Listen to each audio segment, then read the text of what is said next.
Mic, audio, and oh, I almost forgot to do that. Oh, there we go. That's better. All right. We'll hide all that. Do that.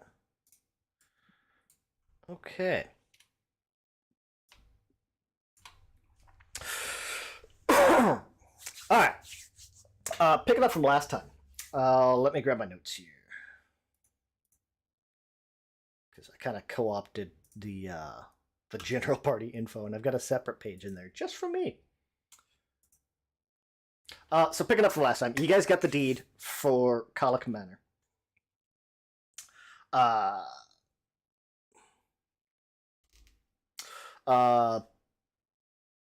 Bloodlord Haldoli let you guys basically sleep and kind of get a good rest and set up at her place before you set off to clear out your new home. You met Argun the Annihilator. With a little bit of convincing, he recognizes you guys as the new masters of the manor.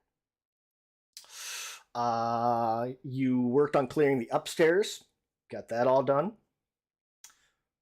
You actually found a secret room back in the bedroom, or back in the master bed, or sorry, the main bed. In there, you found essentially a note that looked to be from Colic himself, mentioning ownership was to transfer to somebody called Smoke, his closest friend. No references to who or what or where Smoke is. And separately, I think Rodolph, you also found like a small ring of keys, and you kind of pocketed those. Found a few items upstairs, got that all set, headed into the basement, and encountered.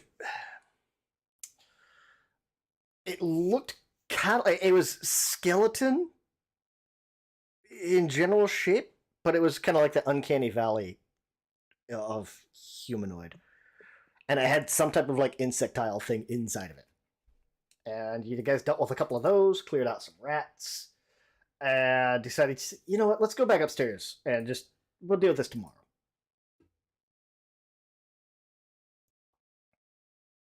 So we rest for the night. Oh, get you guys all rested. There we go. Rest for the night. There we go. So everybody's all rested up. It's a full 8 hours. Nobody was super low on hit points, so I'm not going to worry about like the repeated checks. What normally happens with a long rest is you only regain. Excuse me. You don't normally regain full hit points on a long rest. You get all your spell slots, you get your focus slots back. You regain automatically. I think it's con mod times level. I think it's plus level. Plus level? Yeah. It's one of those. Oof. Yes. Now, that does not mean, look, what that also means, though, is that you can still make 8 separate, like, treat wounds checks during that time, too. So, because treat wounds is an hour, you can potentially do 8 of them. Yeah, and I think the general rule of thumb is, I know one of the podcasts I listen to, they're like, you take a short rest, heal up, because all lives are going to sit there rolling every hour. Okay, how many treat wounds you get, hit die, like, okay, again. And generally, like, what I'm planning on doing is that so long as you guys are in a safe spot, like if you're in the middle of a dungeon, we'll probably have you make 8 rolls if you're going to try to take a long rest. If you're in a safe haven, like the upper floor that you just cleared out of your own house, then we'll just assume that you guys go through it and do all that stuff. Sounds good. So, just make things easy. Yay. Can I get from, let's see, Roger and Rodolph? Yeah. Now, during the fight, towards the end of last session, you guys fought some rats. Some giant rats. While you guys are taking this long rest, I need Roger and Rodolph both to make fortitude saves. Do we gain any bonuses? Roger, if you hold, let's see, if you hold shift and go to roll your fortitude. Oh, I need to remove that. That's the. If you hold shift and roll your fortitude, you do have basic undead benefits in this circumstance. Yes, +1. Mm-hmm. And with the plus or minus 10 crit system, +1 is puts you, what, 10% closer to a crit? So yeah. But yeah, can you both give me Rodolph? What about Roger? I am not doing the good. Oh, you do get a +1 on that. So Roger does. Because you have your undead benefits. Neither of those was high enough. Oh, I'm just being dumb. Yeah, I see it now. Yeah, that's fine. I'm clicking the wrong thing. Unfortunately, neither of those are high enough. That is what we expected. So you guys are both going to wake up the next day. You both feel ill. You're going to be affected to the sickened condition.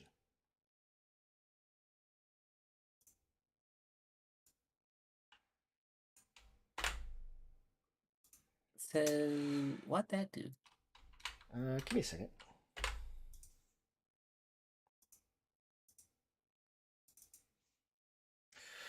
So, stage 2, filth fever.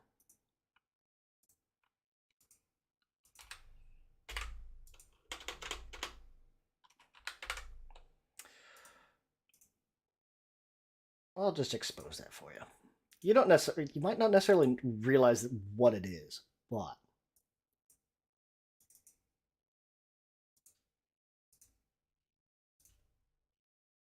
there you go. So you both have the sickened condition. What that is, sickened, you feel ill. Sickened always includes a value. Right now you're going to be sickened 1. Yeah. You take status penalty equal to this value on all of your checks and DCs. You cannot willingly ingest anything, including elixirs and potions while sickened.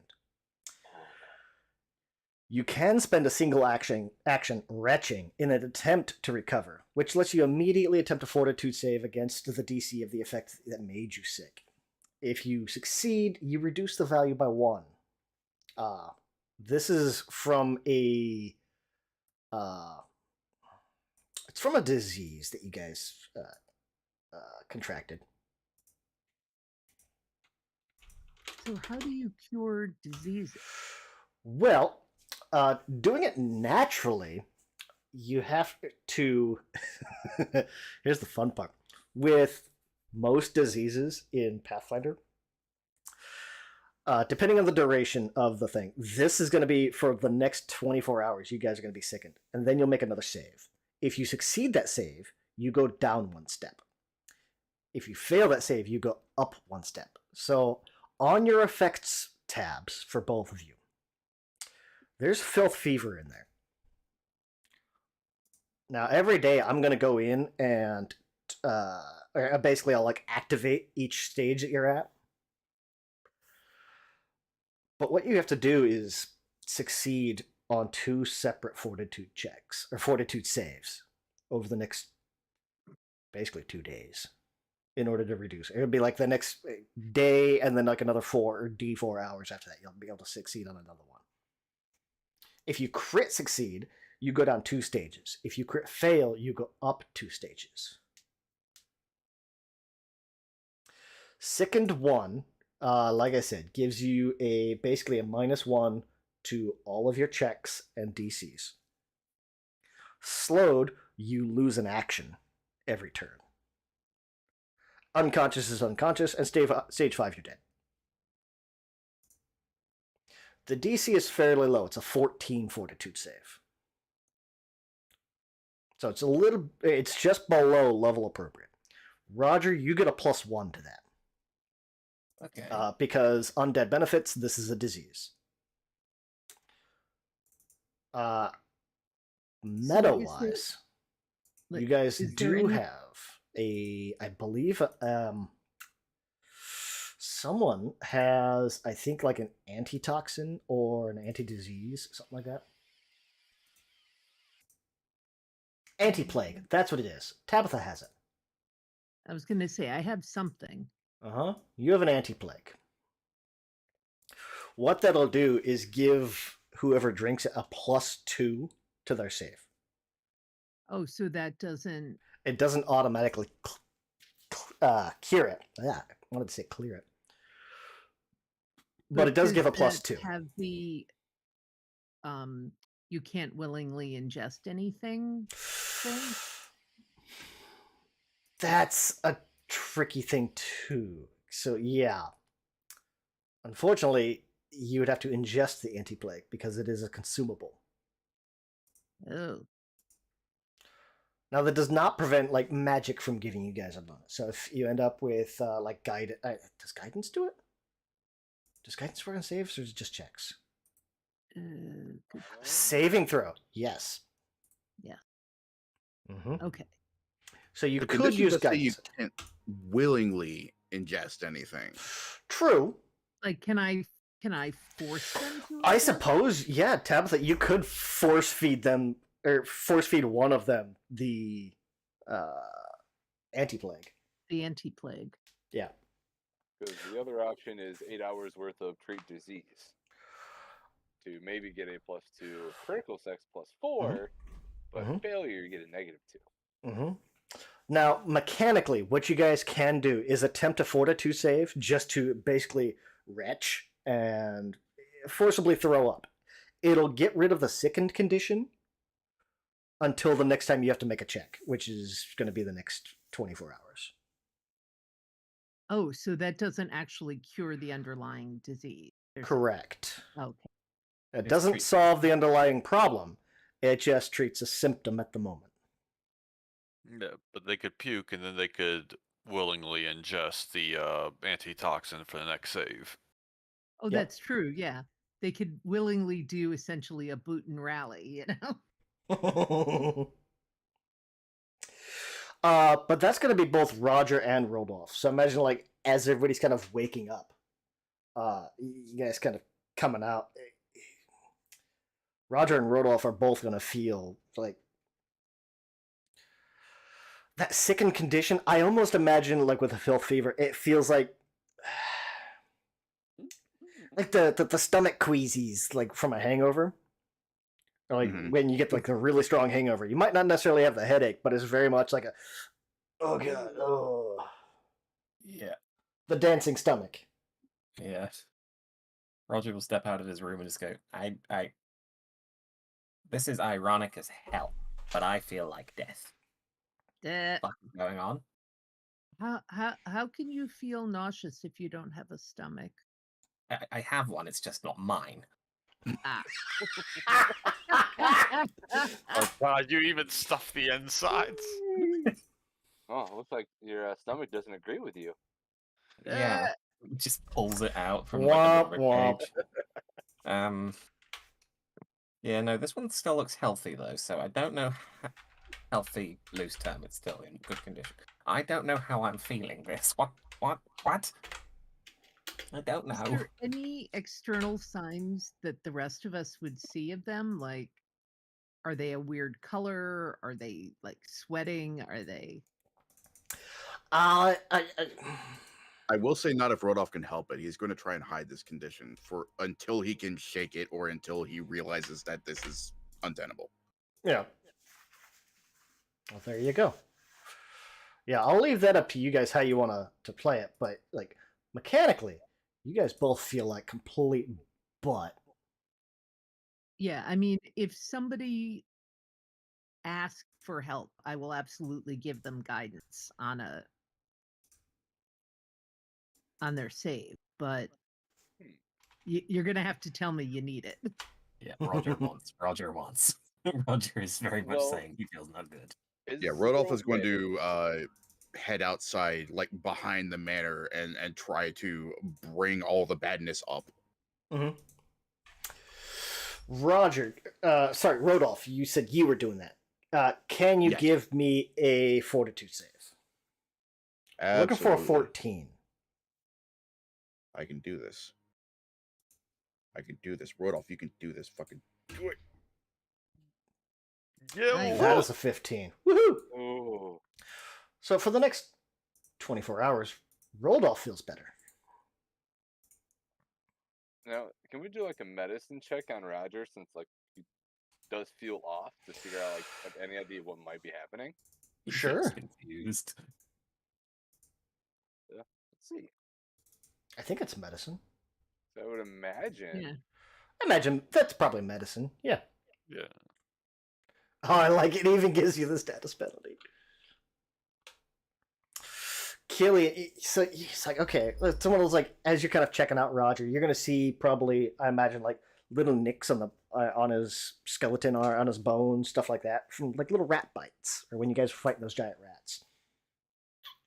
And you'll be able to pick up pretty quickly. It's like, okay, it looks like he's got some type of infection from that fight with the rats. Yeah. And I would say the 15, you know well enough. It's like, well, they are kind of common carriers of a filth fever. So I'll hold up the anti-plague to Roger and say, "You want to give this a shot?" Just holds out the stomach. I don't know. Well, if we, that, how about we pump the stomach a couple times? We'll just pump the stomach and see if we can push it out of you. Just hands over the stomach. Yeah, like it's sort of like throwing up, but you know, manual. Yeah. Like Stomping out a bedpan. In the center of this room, is that a water feature, or is that just a nice stone pattern? A stone pattern. Okay. Yeah, he'll go over to like a plant pot and just dump out the contents of the stomach. And what Killian will do is, like, as in pumping the stomach, we'll just give you guidance. That way, it's like that way you can kind of puke it out. We kind of need you in full source. Right. I don't know what you're talking about. Just wrings out the stomach. It's not really helping. There we go. Yeah. So I'm gonna take the stomach, I guess, and pour the anti-plague into it. And that'll give him a +2 to go with the +1 from guidance. Oh, I guess the guidance will just be for now, but the anti-plague, it works for 24 hours. So I guess for this day's check and tomorrow's, I guess? It'll probably work for tomorrow's check, yeah. Yeah. So now you have +2s. Yeah. And then do I just delete it from my inventory? Yeah, just hit a little delete. Roger, give me a fortitude save. Again, and this is going to be, if you want, you can use guidance. That's +1. That will cancel out your sickened. Yes, I will use the guidance and my basic resistance. Now that I know how to turn that on. Do I also get the one from anti-plague? Not on this one. That'll be on the check later on. It won't let me delete, Trev. 1 sec. You like adjust like the quantity, maybe. It's like you have 0. Yeah, there's a delete button, but it doesn't seem to do anything for me. Wow. Well, that's crit success. Fight the disease. I mean, it's unfortunate you couldn't do that overnight. Yeah. Watch me roll a fucking 1. Later, you come back and Roger is deader than normal. All right. So Roger does not feel sick anymore. Killian, you'll be able to kind of look at him. It's like, okay, well, you'll kind of know. It's like, okay, well, the symptoms are gone, but the underlying issue is still there. It's one of those like you'll have to wait a day or so just to see if like the anti-plague is going to work. Yeah. Well, it'd be good to make a rounds today. Mm-hmm. Yeah. What is on today's agenda? I think we got to kill more stuff downstairs, if I remember. Okay. Still Yeah, got the rest of the basement to clear out. Yep. Yeah, we get back to the basement. Did anyone hear anything come up? Yeah. I think we. Oh no, I guess there isn't a door. It's just a spiral staircase, right? Mm-hmm. Correct. Yeah. I say, yeah, you guys didn't see or hear anything come up.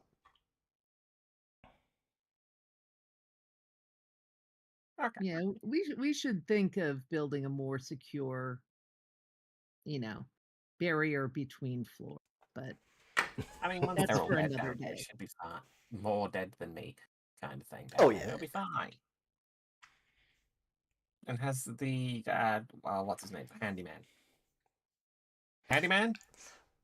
Argun the Annihilator. Can we just call you Annie for short? No. Can we call you Annihilator for short?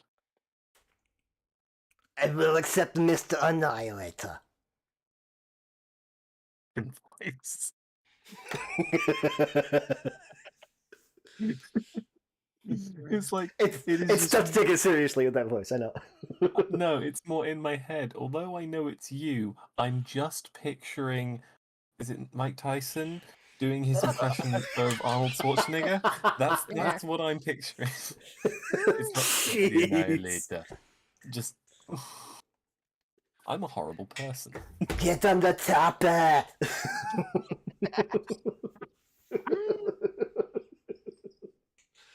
Hilarious. Oh boy. Ah.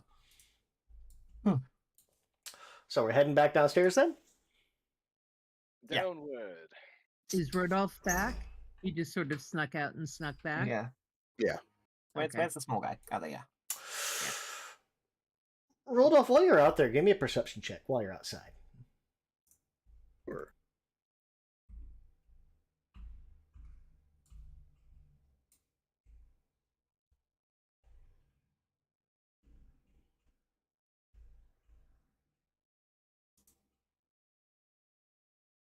My stuff. It's on just in the red banner. Oh, that's right. I keep forgetting that it's next to initiative. Yeah, just above it. Yeah, just above your initiative. It's a different spot. It's weird. Yeah. 11. Okay, let me check something.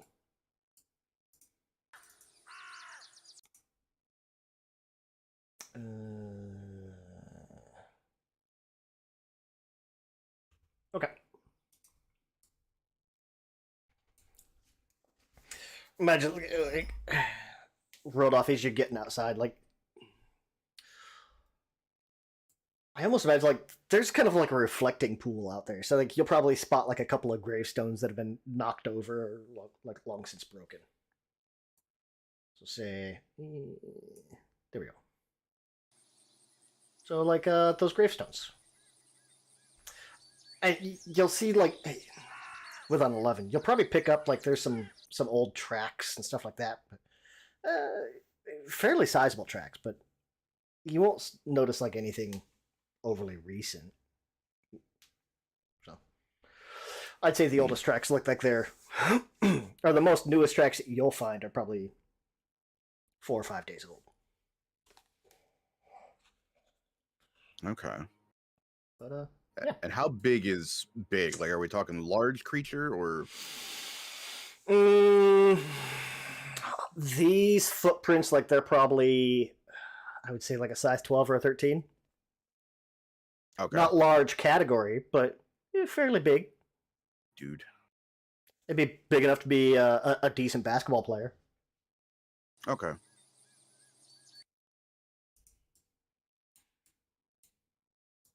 Yeah, so I guess as we're making the trek down to the basement level, Rodolph will ask Argun, before our arrival, did you discern the presence of any other humanoid entities within the last week or so? Well, there's Nima. She runs outside a lot. Makes it very hard to do gardening. And who is Nima? A big ugly lady. A horrible person. Is she part of the staff? No, not really. Kind of a nuisance. I have to run her off every now and then so she doesn't try to squabble his lights. I see. R is very hard to say like that. Yeah.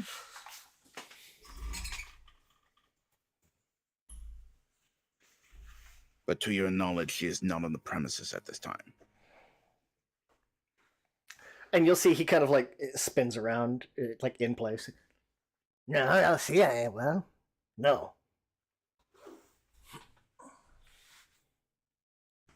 Good.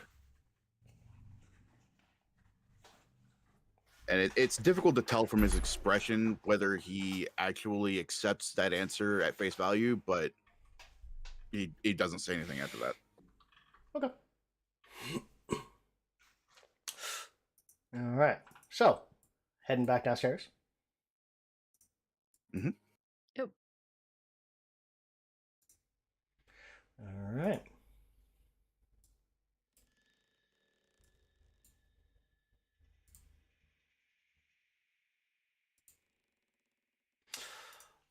Give it a second to load up for you guys.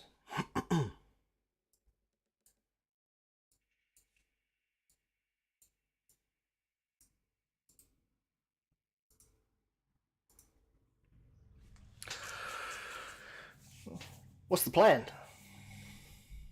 I'm trying to remember where we went the last time. So last time you guys came down, you went a little bit south, and there's this torture chamber over here.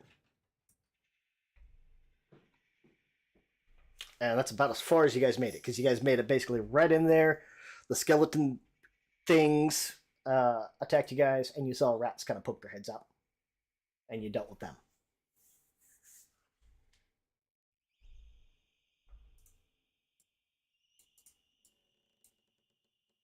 Hello?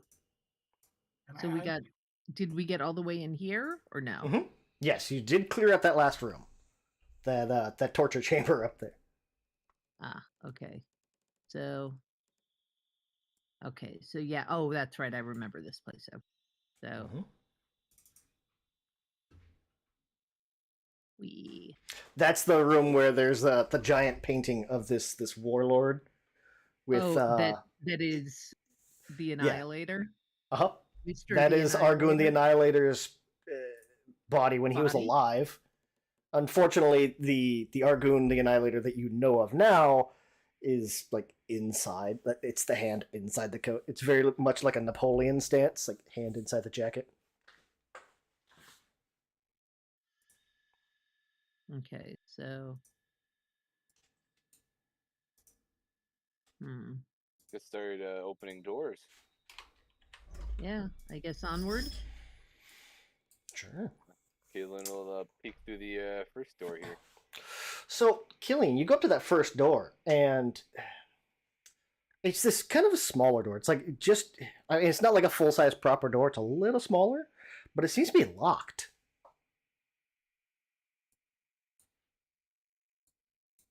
Did we find any keys when we were clearing out upstairs? Rodolph did. Okay. Will he tell us that he did? If when he sees that the door is locked and there is handle jiggling, he'll walk up, excuse me, and he'll pull out the key ring and start looking to match up the key with the lock.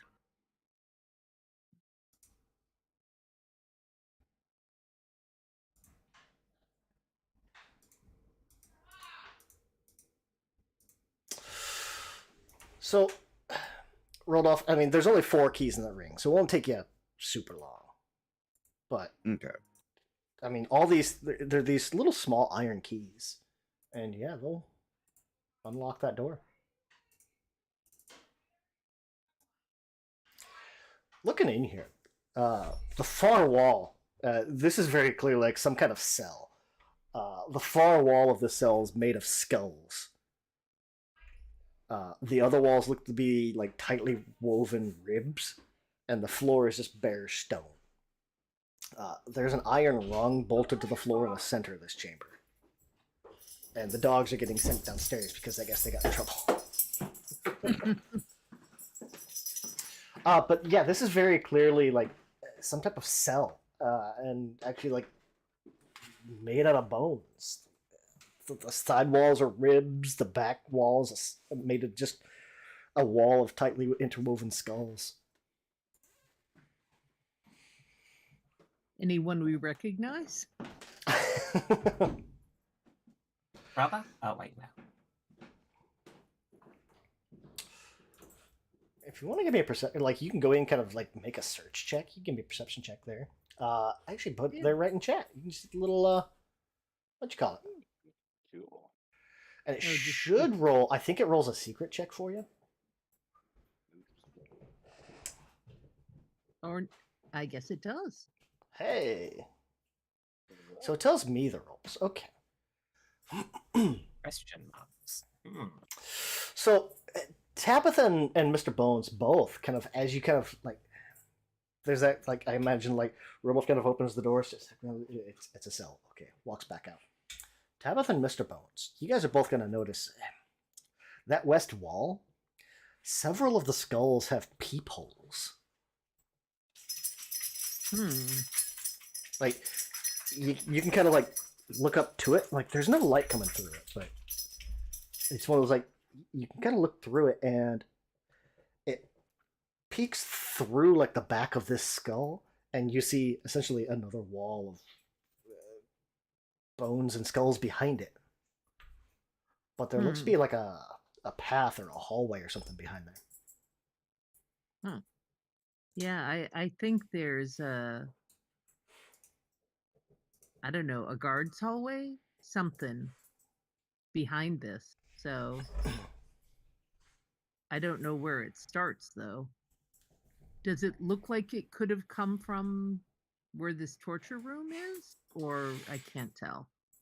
I mean, there's nothing in the torture room that seemed like a door or anything like that. Yeah.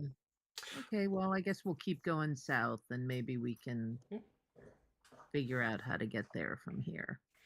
Rodolph, those keys open all 4 of those doors. They are all 4 essentially cells. Okay. And all of the cells look pretty much the same? They're all pretty much identical, even to the point that you guys will notice, not quite in like the exact same spot, but they all have those little peephole skulls.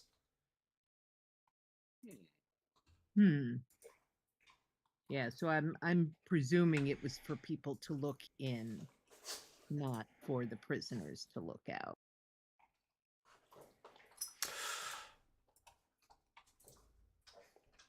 As you guys get down towards the bottom, I imagine you guys are all kind of traveling together. Or at least somewhat. Yeah. If anybody's not, let me know. Or if anybody's hanging back. Yes, and ideally at the front, please and thank you. I know my role in this place. I take the hit. Also kind of strolling up there because he has no sense of self-preservation.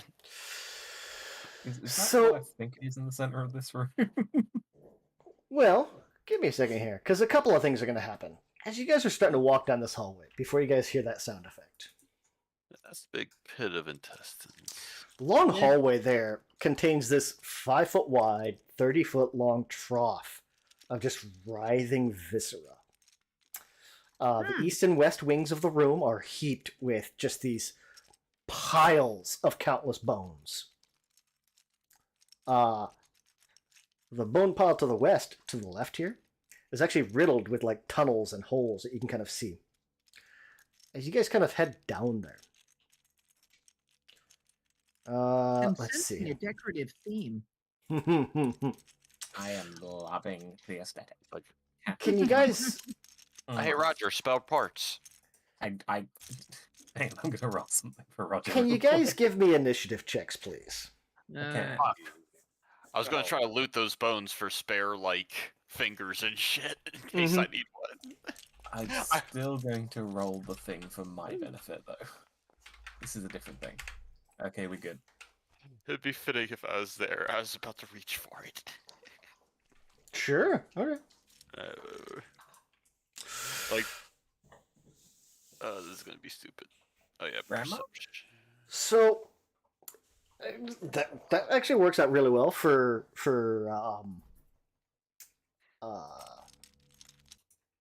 Mr. Bones to be out there. Like as you're kind of reaching forward, you're gonna hear the sound of like those clacking bones and almost like a droning of insects. And the entire mound is going to kind of surge forward as you approach. Now, this is a hazard, so it's not going to show up on the combat tracker. Yeah. It's a mermaid fountain.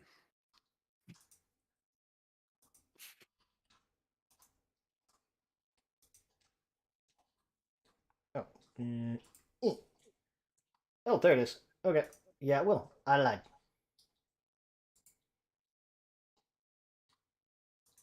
Us to fight net. Oh, hey! Oh no. I forgot that's what we fought, and not just regular skeletons. Now, Yeah, the bugs. this is a hazard, so it just basically has like a fixed initiative kind of thing. I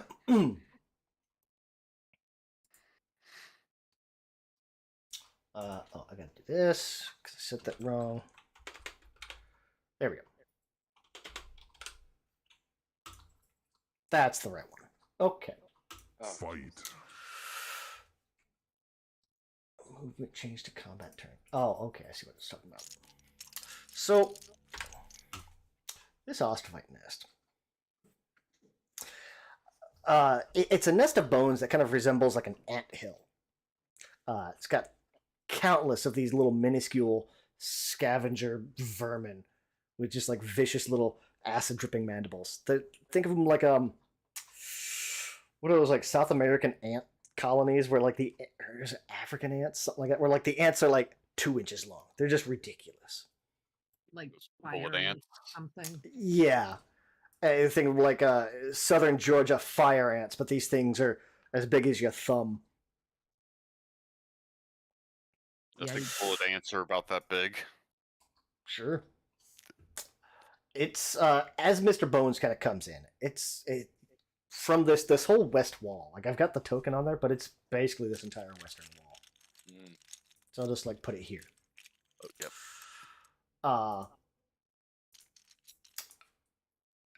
There's going to be this like wave of kind of acid spew that shoots out of this mound at Mr. Bones.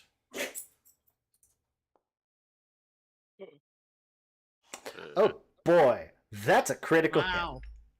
We're starting off strong. Oh, wait.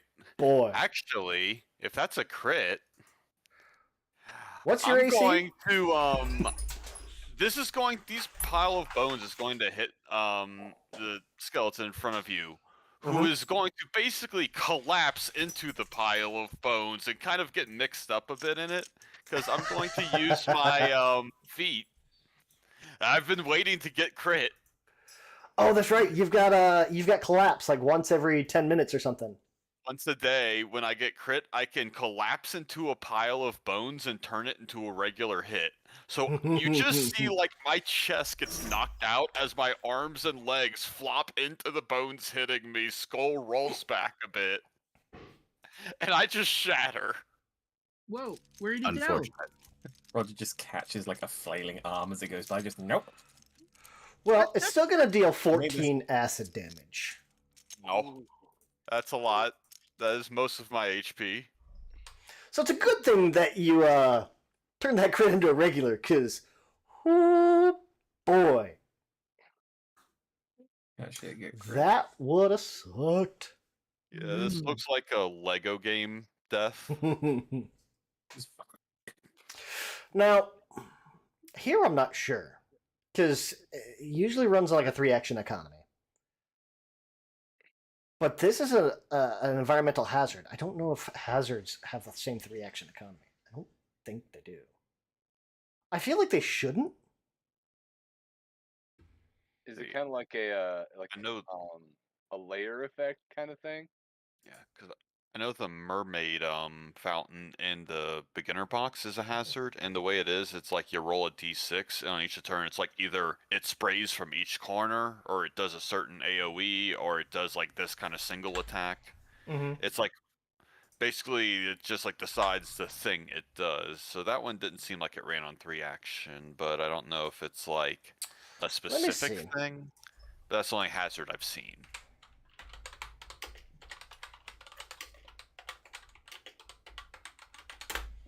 PF2 hazards action economy.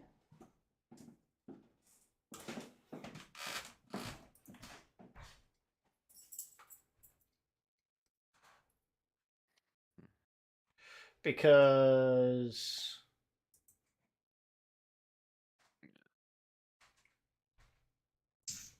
this looks like just a regular attack, though. So yeah, because it specifically says it's 1 action. It specifically says 1 action. No, it specifically says that the ranged attack is 1 action. Oh no, there it is. Routine. Okay, I get it now. I get it. It has a routine that tells me what it does and how many actions it gets. Okay. Yeah, they have a whole full-on script for these things. It's pretty cool. I missed a whole bunch of stuff when I read the fountain. That brings up Killian. Oh, Killian, from where you're at, you're just going to see like Mr. Bones go up and reach, and acid come back, and he collapses. Oh, but that also means, let me see, Mr. Bones, you are prone. Yes, I am. Where is prone? There it is. Okay. And you can do that once every 10 minutes. Look. Oh, cool. I can actually. That's nice. So, essentially, once per encounter. Yeah. Cool. I thought it was only once per day. That's a lot better. Yeah.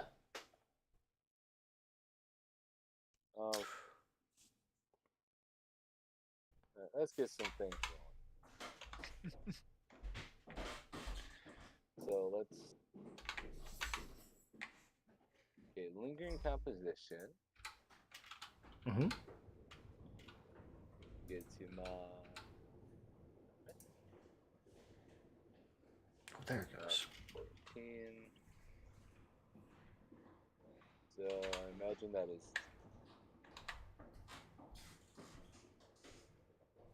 a 14 a success. Standard difficulty DC. 15 is standard difficulty. Okay, so I don't lose the focus point. So this will only go for a round, but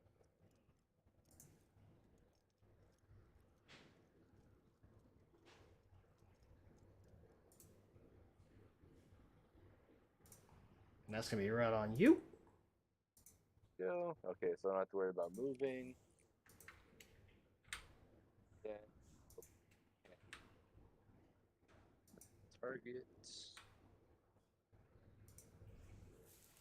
Oh, why do you have... Oh, I see what happened. Ooh, there you go. Yo. Nice. And that was to Roger, or no, that was to Mr. Bones. To Mr. Bones. Oh. Max healing. Mr. Bones is healed back to full. Because, whoo, boy. Now pull yourself back together and get out there. Oh, you also get the effect of Soothe. Soothe gives you what? Mind is bolstered against hostile effects. +2 status bonus to saves against mental effects during the condition.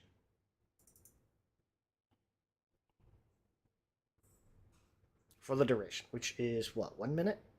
I don't know. 1 minute. Yeah, Yep, that's right.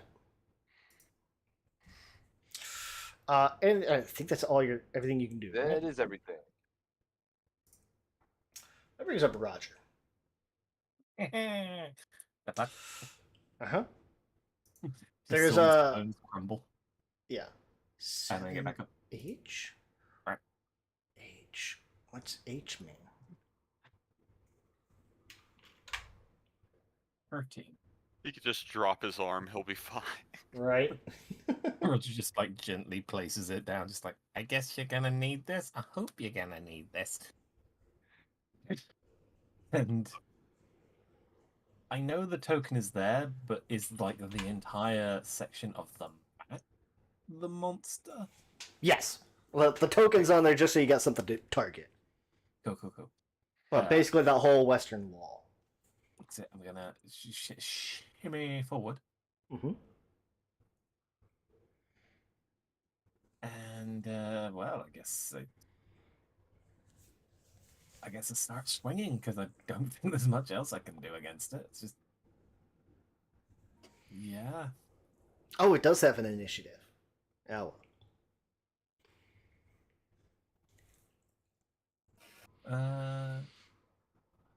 Yeah, I'm just gonna swing.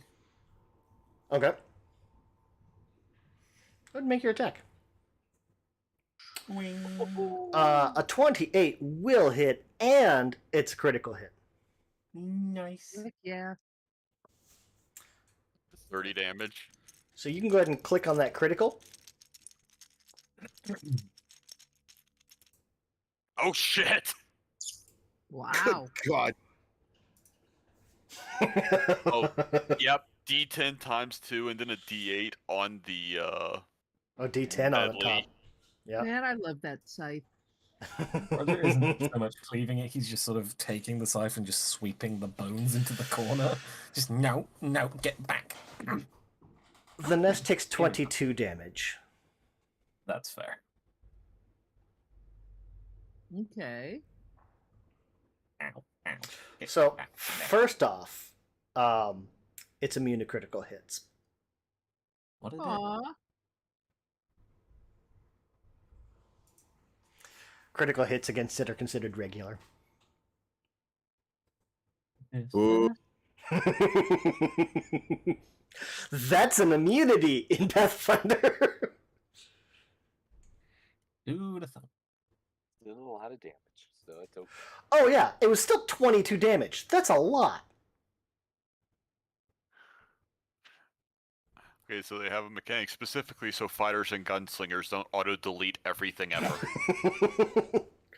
Yeah. I mean, it makes sense, but still, it's annoying. Oh yeah, still super irritating. Critting an entire wall of bones does seem hard. True. But Scythe does have deadly, so it gets the extra D10 on top of the double damage. Critical immunity just reduces the doubled damage, or eliminates the doubled. But yeah, you got one more action, Roger. I think you have one more. Yeah, Yeah. moved one, flashed one. Mhm. I guess I'll just do it again for good measure. Oh, no. That's critical miss. Yeah, that tracks. Go on. What happens? What's its reaction? Does it have a reaction? Because you were here? Yeah. Okay.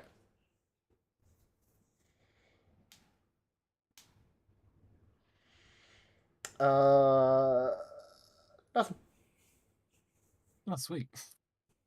He just drags the scythe over the same spot, just like, oh, I've already got the bones there. Just being very careful not to sweep up Mr. Bones' bones. Like, no, they're mine. They're not mine. And my friend's bones, and then that's the end of my turn. Yeah. Don't get me tangled in the bone wall. Yes, let's not sweep Mr. Bones into the bones. Mr. Bones. Alright, so the head's just gonna kind of, I'd say look up at Killian, but it doesn't have eyeballs or even glowing sockets. It's just empty, soulless, dead eyes. Just kind of blankly staring forward. That spontaneously goes, thanks. The head rolls back into, like, between the shoulders as that flops back up, slides to the legs. An arm pops up, it just kind of reaches over and grabs the arm that Roger dropped and snaps that back onto the shoulder. Okay. And that was my action to reassemble myself prone. I'm from Okay. prone. Alright. And I'm just gonna, like, tap around, reach, find the sword, just kind of pull that out of his rib cage and draw that. Because fuck having a sheath when you are a sheath. And, he's gonna stab this thing. Okay. Give me a stab. Alright. Oh, actions, there we go. And a bam. Aw. That's going to be a miss. Well, he just had to put himself back together. Well, you got one more. I had to draw the weapon. Okay. Oh, yeah, because this was And more of a stand up. surprise one. Yep. Okay. Yeah, because I was actually just reaching into a pile of bones. Tabitha, what would you like to do? Am I correct in assuming that negative damage won't really work on this pile of bones? I said nothing of that effect. Okay. The whole Give me, negative damage thing keeps breaking my brain. I'm sorry. I'm probably Yeah, gonna have to play it it's 1,000 okay. times. If it's undead, negative damage probably won't help. For Yeah. this, you could give me some type of knowledge check. Okay. Let's see, what do I have? See what you know about it. I mean, you figure you got your lores. I have occultism or arcana. I'd say you could go with an occultism. Yeah. Okay. Damn. 22. So, Tabitha, you know that an Ostrovite nest, one way you can, because this thing is a hazard and not like a single creature, one thing you can do is actually basically just kind of knock it over and destroy it. They're a little large, so like it takes a little bit of oomph to do that. But it's probably the best way or simplest way to disable it. Aside from that, if you have one question, what's one other thing you want to know about it?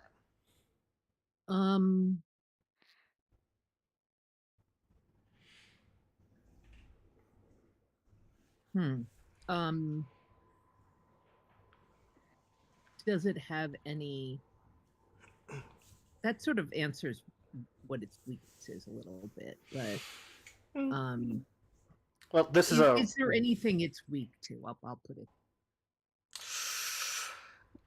Area 5, Splash 5, Bludgeoning 5. This thing is a rare, complex environmental hazard. Level 2. Area and Splash both deal 5 additional, and Bludgeoning, because bones. And bugs. Blow it up. Kind of swarm, I guess. I don't know.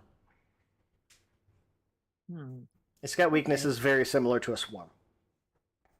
Okay, then I am going to try this. I'm going to move over here so that I don't hit my buddies.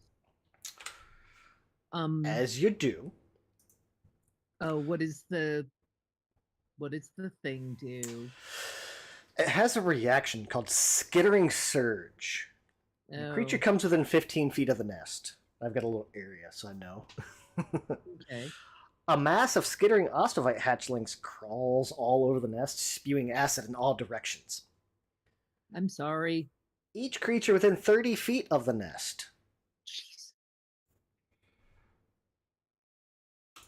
must make a basic reflex save. Okay. Babies just run out of the nest all over the floor, just start spraying acid like a Ah! field Ah! of fountains. So, Yikes! does that include killing centrally behind the corner?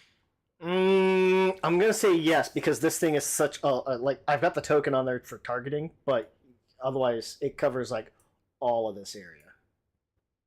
I'll give you a +1 to your reflex though. Oh man, I should have stayed where I was, but oh well.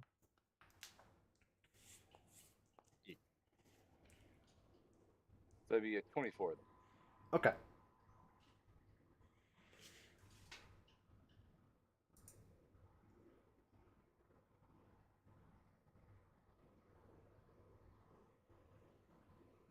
Yeah, because that's one of those like half of this mound can target you, the other half can't. So yeah, I'll get you some cover on it. Each creature within 30 feet of the nest takes 1d4 plus or 1d10 plus 4 acid. Ooh, that could have been worse. Ow. Oh, so what was Now- the save for then? The save. One sec.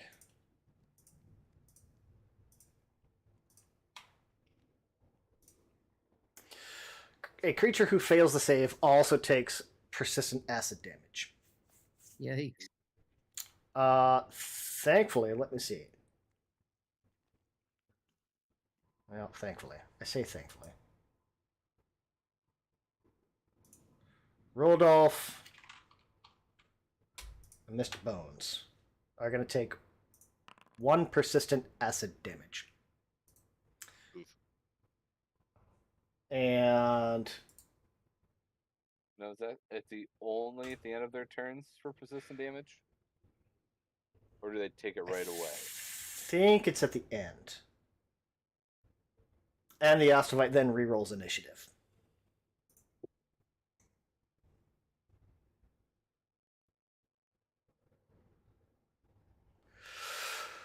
Oof. Yeah. Oof, indeed. Let's see. So can I do what I was planning to do?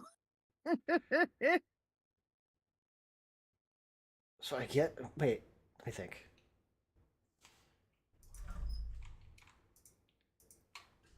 I'm going to say because it was a basic, you guys are going to take half that. So I'll heal you guys back up. And nobody rolled a 28, so okay. Half. There we go. That's better. Because it did call for a basic, and you guys succeeded, so you don't take the persistent, and you do take half. Got it. Okay. Now you can do your thing. Okay. Sorry. So, Saves are complicated. yeah, I know. I'm gonna do the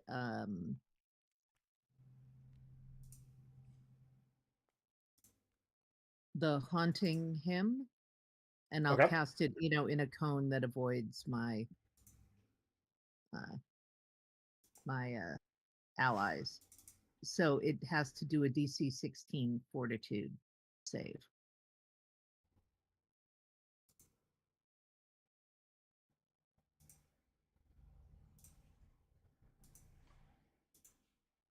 That's the hamster. No. Different one. Hold on. Oh, that's the hamster. That's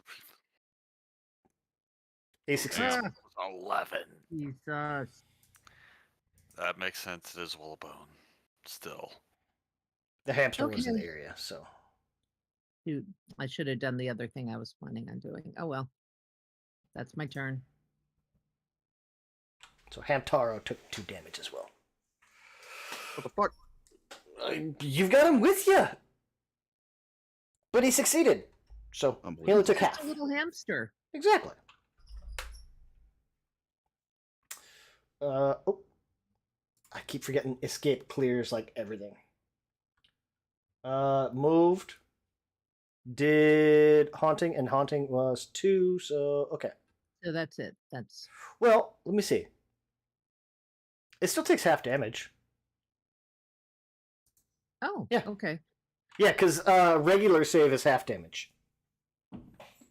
Regular fail is full damage. Crit, either way, is either double or no damage. Okay. So so it takes 2 damage, I guess. It takes Area. 7 It took 7. Okay. area damage, haunting him. Right.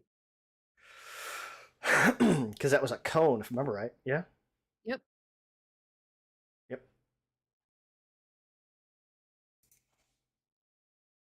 God, how much does I have left? Not much. Rodolph. Okay. That was just entirely unpleasant.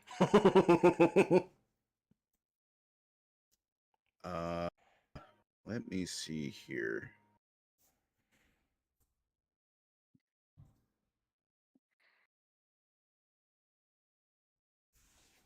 Okay. Where am I? Right here.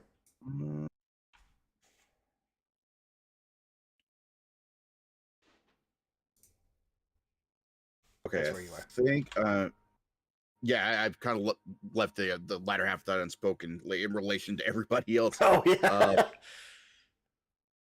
I think I can get away with this without moving or hitting anybody. So, Rodolph, after he gets acid all over him, is just going to throw both hands out in front of him, and rubble from the ground in front of him and the pile before them all is just going to lift up and just start raining down hell on this nest as he casts Pummeling Rubble. So, make sure that's targeted. And it's a 15-foot cone. Mm-hmm. So, let me place that.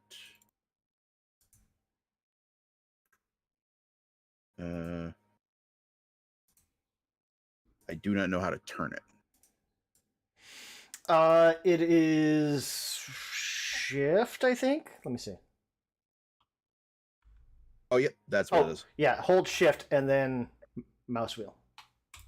Tremendous. So there we go. And it's got to make a DC 17 reflex save. Okay, that's cool. That is a Rocks nice fall. effect. Yeah, that was really cool. Like rocks fall, does everyone die? I hope. Soft 20. Everyone. Half damage. If I use a hero point, can I make it re-roll the save, or is that only applied to us? I believe that only applies to you guys. Okay. Like, it's rolls that you guys make. Okay, so... Oh, yeah, and you all do have a hero point, if you did not have one. So it's going to take 3 bludgeoning damage. It's going to take 1. What? And collapse into nothing. Oh. That's my bad. I like that. Wait, what? How dare you? Oh, okay. Cheater! Oh. Otherwise, it would have taken 12. Oh, that's right. AoE. Yeah. Mm-hmm. Damn.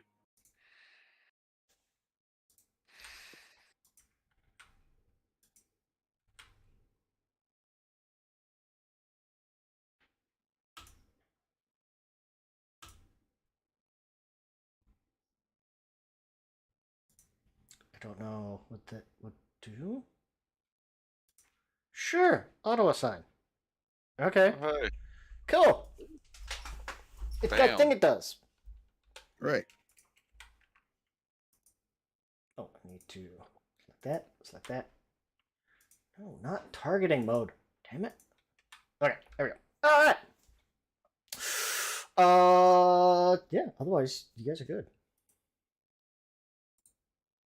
And What did we inspiring learn courage. about sticking our hands in random bone piles? I'm gonna kick at it a couple times to make sure it's dead. Now, thankfully, there's enough area that, like, you'll as you kind of kick at it, you'll see a couple of like little bugs kind of tumble out, but that's about it. So you're good there.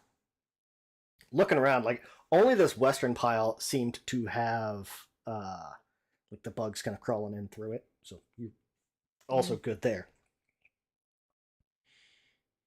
Can we see? Is there anything more with the trough of guts, or is that just a design choice? I'll give you a choice. Arcana or occultism. You guys can pick one or the other if you want to kind of look at this thing. To me, they're the same, but It's up to you guys as you're kind of looking this over. Oh, Rodolph! Same for me, but I assume I was it's going to a say for better- Rodolph, I think occultism is the way to go. This variation. All you got to do on either one of those, once you know whichever one you want to do, just click on Arcana or occultism and it'll roll it for you.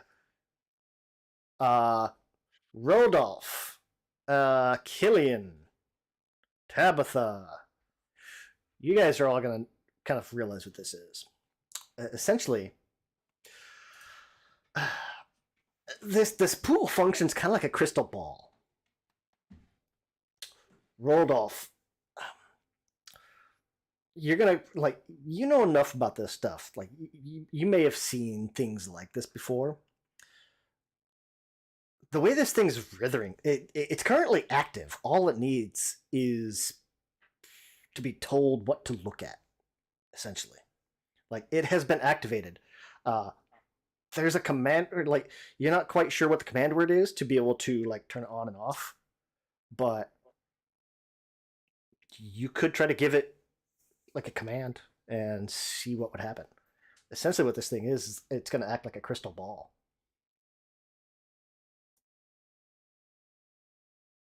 Hey, want me to go get the hand and ask it how to work the guts? Do I still have Argon the Annihilator with me? I don't know if you brought him down or not. It's up to you. Okay. I would like to, because that's what he was doing last session. So I think Rodolph would have liked to continue that. Sure. Yeah, you kind of pulling Argon the Annihilator out. Yes, sir.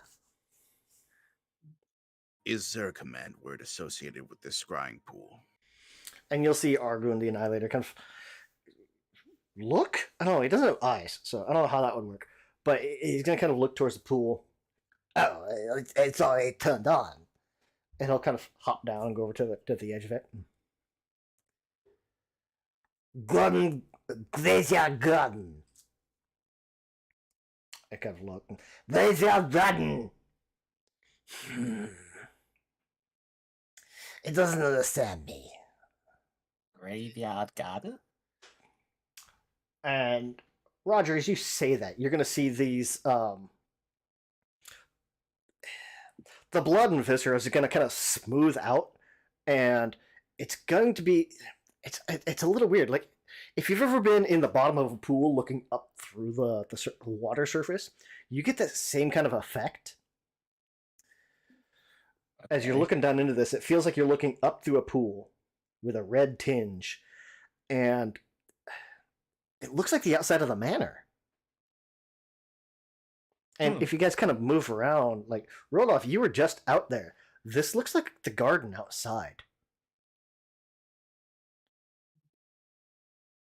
But more specifically, something that was not there when you were outside.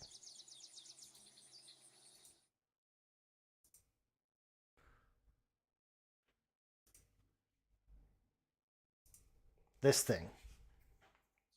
Oh. I have questions. Oh, I don't think I want the answers, but I'm going to ask. Why's it got titties? I was gonna say, why does it have boobs? It's like so many questions. That is the prominent one. Why does Including, that? but not limited to. I mean, And Was Argoon's gonna that, kind of take notice of that and go, "Oh, that's Nima. I was gonna say, is that Nima? Looks like she came back. That's Nima. Who is she? The pretty nasty troll. Ah, Chews up a lot of the gun. I've been trying to get rid of her. Makes it very hard to read the gun. Does she like eat the stuff? Like, what's she doing out there? Just looks really closely at the viscera. What is it doing? You see, it's like Neva's kind of like roaming around, like almost like she'll like reach down to one of the gravestones and like kind of dig underneath of it and not find whatever she's looking for and kind of get up and wander, kind of out of sight.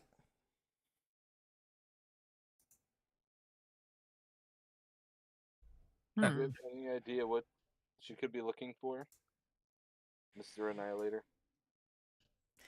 She usually tries to go after a lot of the dead stuff that gets put out there. is she just looking for snacks? Yeah, I think so. You're kind of like a squirrel looking for nuts. Have you considered putting gore and viscera on the weeds? That way she does the weeding for you.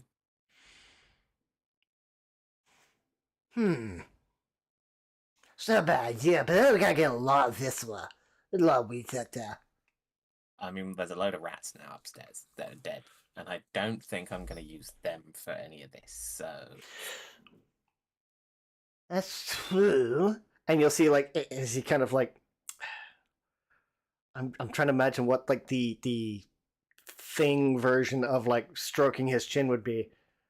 I guess, like, his pinky and thumb kind of, like, stroke the sides of his pointer and ring fingers. Like, he's like, that could work.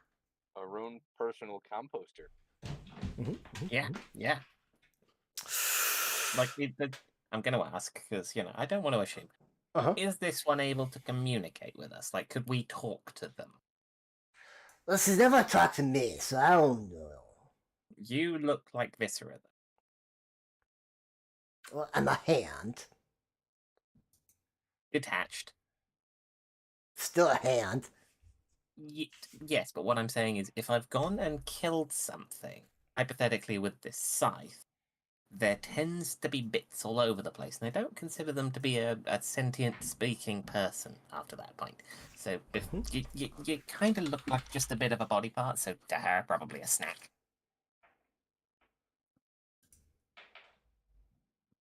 So it's a sound.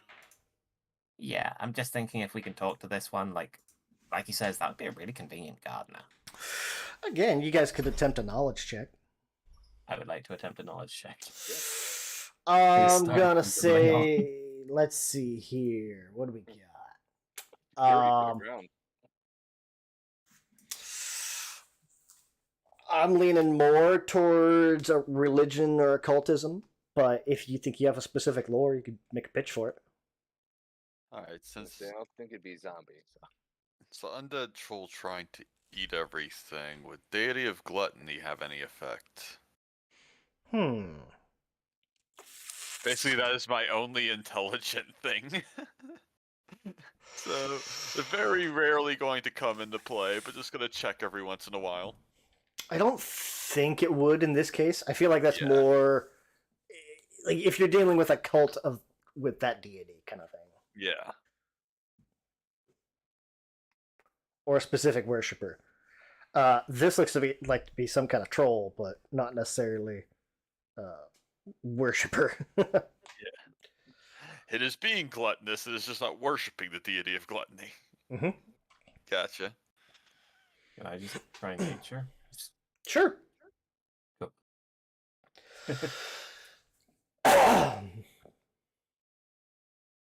That is a troll. No, yeah. You know it's a troll. And That is a troll. Argon the Annihilator did confirm it is a troll. Can confirm. I concur.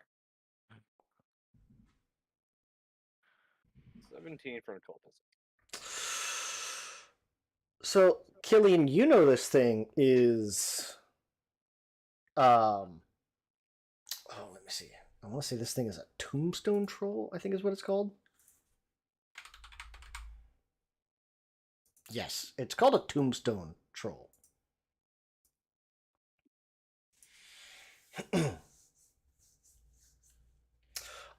It is a size category small, actually. It's a giant type, troll type.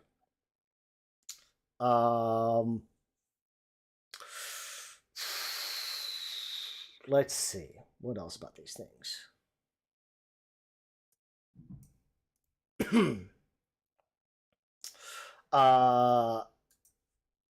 They're formed when like a troll regenerates from life-threatening wounds from necromancy or negative energy. The necrotic energy kind of takes hold of the troll's resilience and corrupts them. They're not undead. You know that. But the force inside them still kind of eats away at their body, so they kind of shrink down. Instead of being like the great big large trolls, their regeneration kind of pulls everything into what just barely is needed. Always hungry. What's one thing you want to know about them? Do they communicate? They can speak Jotun. Basically like giant language. Ooh. Does anyone else speak Jotun? I do not. I do not. Do not. It's like, I barely speak common. I don't know if we could... Probably strong enough can just like, chain it up and have it secure the grounds. I don't think that'd be possible. Do we see these often within our town? No, very, very rarely. I mean, they'll show up occasionally just because of the nature of where you guys live at, but they're widely seen as like nuisance and pests. Almost like if you lived on a farm and had like a pack of coyotes, you'd want to deal with them. Okay. So keeping one as a pet would just be seen as kind of trashy, but not like that over the top. It would be very much like, oh yeah, you guys are redneck and AF, yeah. They're like Squidbilly level. We have a pet corpse troll. I think it fits the aesthetic. I don't have a problem with it. Yeah, I mean, same. But it's just trying to communicate. I have no class at all. I would say, Killian, with a 17, you know that Tombstone Trolls definitely speak Jotun. You don't necessarily know what Nima speaks, but... Well, we could try talking to her and see, Once we clear out the basement, we'll, just kind of set out the rats and see if we can talk to her. Sure. Whatever else is the case, this cannot continue. Oh, she's got a burrow speed. No. She does. Great, she's a mole. I don't know why she has a burrow speed, but she has one. Because she tunnels. I'm guessing the name Tombstone Troll gives away that they like to dig into the grave. It's burrow 5, so she's not fast, but she can do it. But it's enough to get 5 feet or say 6 feet down to a tomb. Yep. Instead of moles in the garden, we have trolls in the garden that act like moles. Yeah. I'm down. Like, I am not opposed to any of this. You guys want to do anything else while you're down here? Yes. Yeah, Rodolph is headed up the other passageway. Okay. Well, can I just? Is there any way to go over like the bone pile where the things were to see if there's an entrance to the to whatever passage there was behind The cells. Yeah. behind the cells? Tabitha, if you're kind of looking around over there, you're going to find essentially one of these. As you kind of dig down a little bit into this Ostevite nest, you're going to find a lever kind of down in this bone pile. Oh. And if you reach down and you pull this lever, you'll feel as that you feel something click into place, and this wall is going to kind of slide open, and some of these bones are going to kind of fall in there. Okay. Oh, but you don't have dark vision, so you can't see. Well, I have I have I have low light vision. Yeah, but you have to have light in order for the low light to work. Oh, hey Rodolph, can you come over here with the torch? There's a sconce there. I'll assume you guys are kind of like lighting them up as you go. Yeah. Yeah. At least you can see that far. But back here, there's a door that's going to open up back there.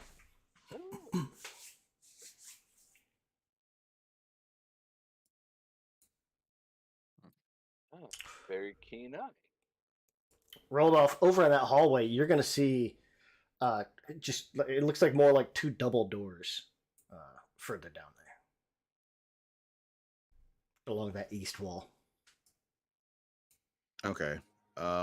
Before he moves to rejoin the others, he is going to listen at the door to see if he hears anything skittering or squelching around in there. Give me a perception.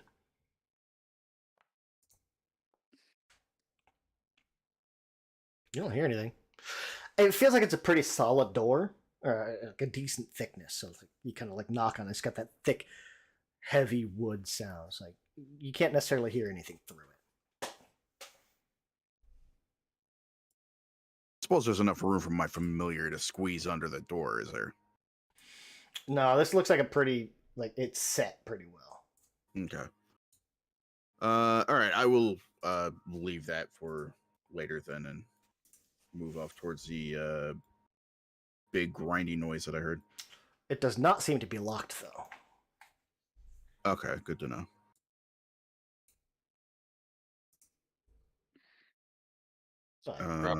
There's a tunnel back here. Oh, there's a door.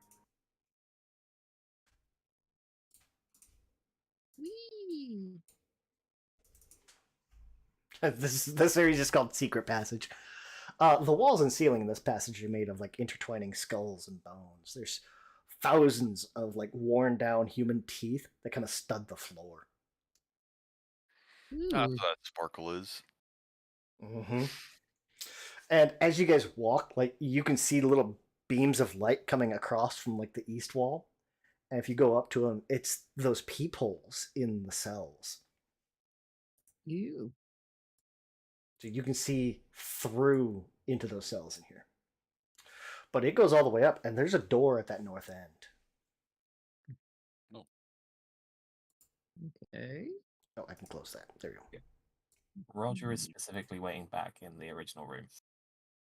Okay. When you hear us screaming, you know. Yeah, then I'll until then, there is a reason. Okay. Do you guys want to open this door? Sure, why not? Okay. It's probably a bad idea, but I don't care. Probably. I mean, pretty much everything in this house is a bad idea. Also Except true. for having a troll who takes care of our lawn or whatever it is that we're going to have her do. Oh, look. That's a lot of skulls. Uh-huh.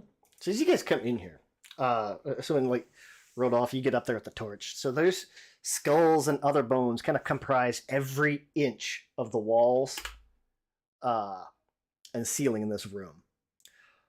The floor, smooth stone. There's a stone altar piled with skulls at the end. Many of them still have like little bits of flesh kind of clinging to them somehow. Along the east wall. There's a robed corpse. We got some more stuff for you. I'll be right there. There's actually a robed corpse kind of lying on the floor in front of the altar. Its skull looks like to have burst open, and there's little bits of fragment kind of littering the floor. All of it. I just like grab a bone out of my spare bone bag and just chuck it at the skeleton, just from a safe distance. See if anything happens. Could it be where the infestation originated from?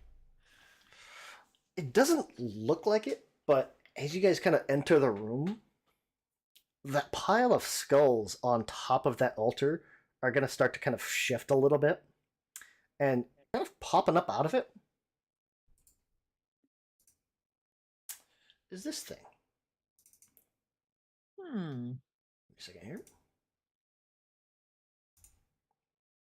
What? What the? That's metal as fuck. Okay, it's going to be this. It's this tiny creature is going to kind of flutter up out of it with like this kind of blue-green armor and body. As it kind of, it's got these little pixie wings as it kind of lifts up into the air, and it's like wearing. It looks like at first you think like it has no like it's got just a skull for a head, and then as you look, you do start to notice like, oh, okay, it's wearing a skull like a helmet. I was gonna say, nice helmet. But it's such a like this creature's so small. It's tiny. Like it's not much bigger than Rodolph's hamster. And the skull on this thing, it's small enough it could be like an infant's skull or a small child. The skull, not the fairy.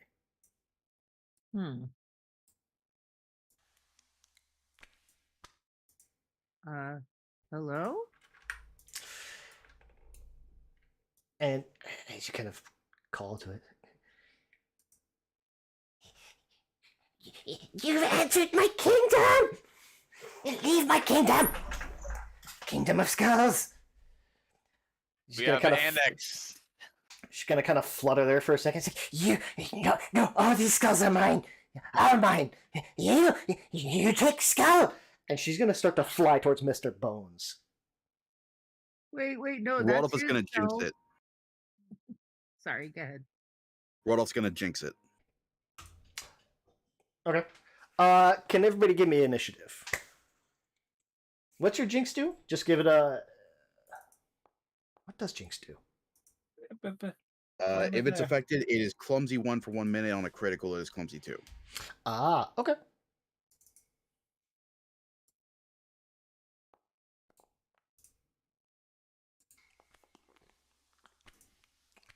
I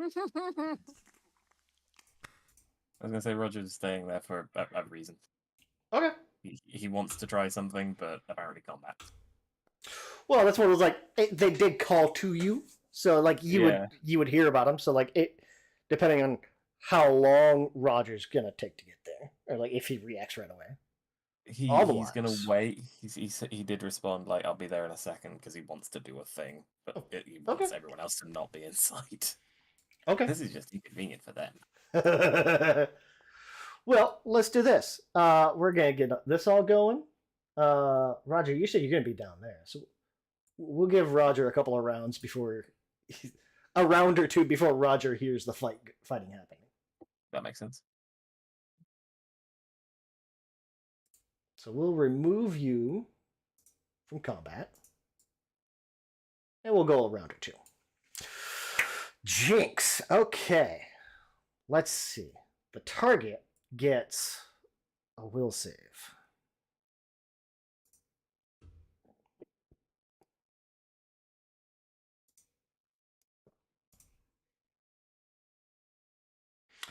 Exact success. Yeah. That sucks. So your DC was a 17 for that. Damn it, that sucks.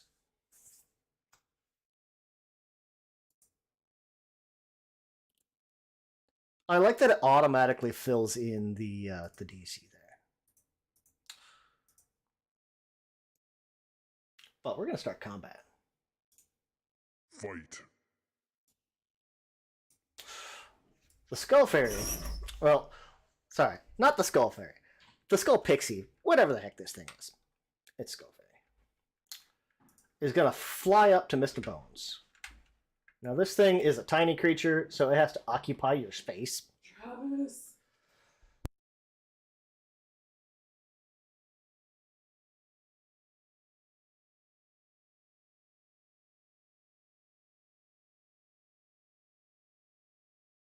You know, when it started yelling about its kingdom, maybe telling it that I was annexing its kingdom was not the best diplomatic move. No. It's also a kingdom of skulls and bones, and you are literally skull and bones. Yeah. Yeah. Yeah, it's going to annex you. Yes, it's It's gonna just try like- to. It's just like, your kingdom's in my house. It's mine. So it's gonna run up to Mr. Bones. Now, it's gonna start with a fist strike against Mr. Bones. Oh God, here we go. Jesus Horrible. Christ. That's Does less than a horrible. 26 hits? If I got crit by a little baby, I would be unhappy, but yes, it hits. Ow! Whoo! Boy, Mr. Bones takes 10 damage. Good grief. Its second action, it's gonna do this fist strike, and then it's gonna bring its other hand in and clamp onto the other side of your head. And I need you to make a fortitude save. Am I getting knocked the fuck out by a 2-foot tall? If you just You're want to gonna click on get fortitude, decapitated by a fairy. if you just want to click on fortitude there. Oh crap! Sorry. Oh, 18? That'll work too. You can do it that way. Reflex. Sorry. No, it's still fortitude. Yeah, you're good. I mean, it's a reflex to just like pull up the sheet for it. Oh, yeah. I'm trying to get used to it. Like, if I've got it in there, I can just click there and say, wait, guys, don't have to constantly open your sheet. An 18's a fail. Ooh. This thing is going to essentially like try to wrench on your skull, and it's going to pop your skull off. You're going to be stunned 1.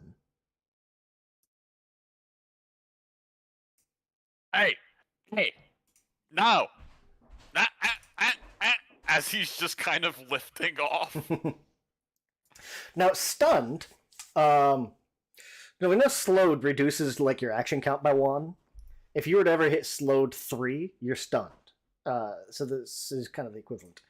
You become senseless. You cannot act while stunned. Stunned usually includes a value. Stunned 1. Includes the total, or how many total actions you lose, possibly over multiple turns, from being stunned. Each time you regain actions at the start of your turn, reduce the number you gained from stunned, and then reduce your stun value. Reduce the number you regain by your stunned value. Okay. So stunned is very similar to slowed. Yeah. It's like slowed is a persistent stun. Yes, Like that stunned applies every is... turn. That's what it is. Yeah, stunned wears off basically at the beginning of your round. So if you're stunned 4, you lose your turn. And then the next action on the next turn. Mm-hmm. Yeah. It might also have a duration instead, which would be like similar to slowed. Stunned overrides slowed. So if you have both, stunned takes precedence. Oh.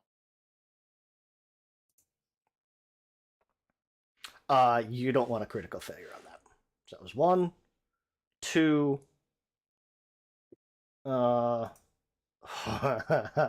This is too easy. It's going to make its second attack against you.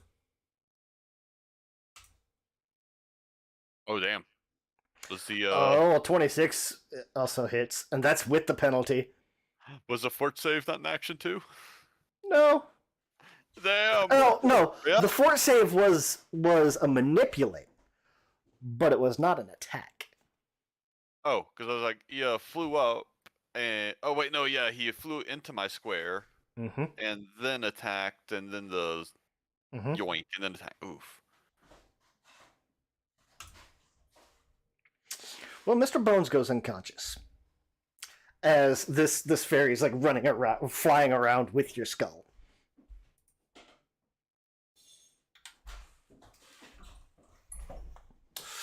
That's going to move you to the top of the order. So next round, that means everybody's got a chance to go before Mr. Bones has to start making saves.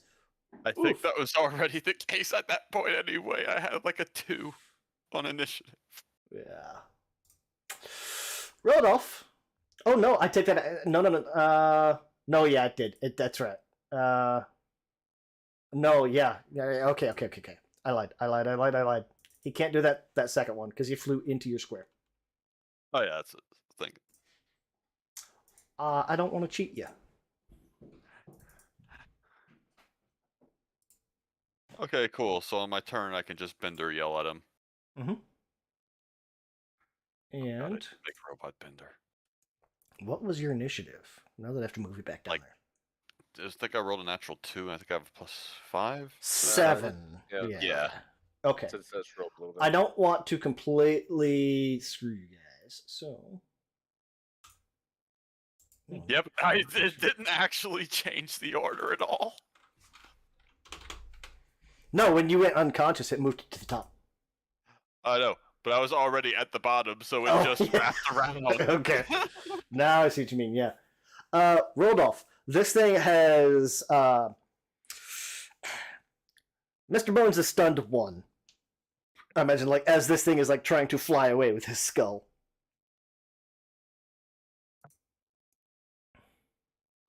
Huh.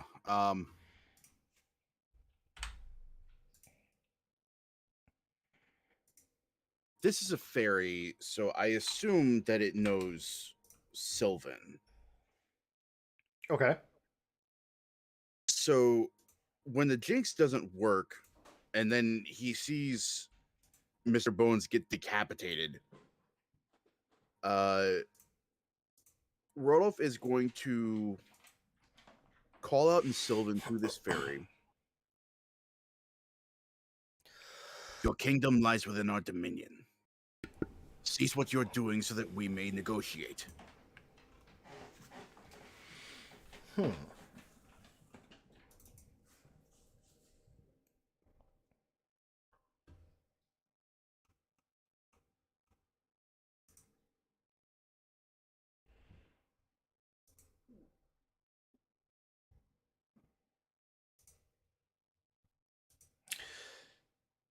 I feel like that's demoralize.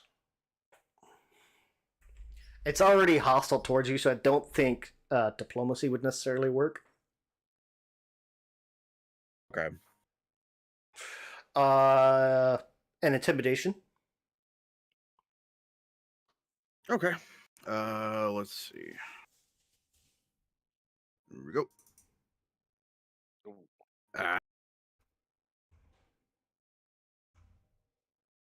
It's against its will. What happens on a crit failure? Nothing. Okay. It's immune to your demoralized attempts for 10 minutes. Yeah, it's that's a crit fail.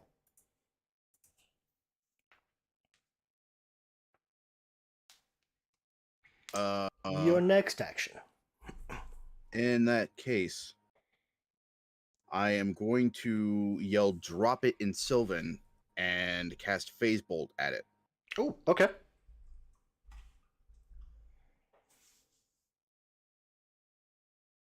So attack.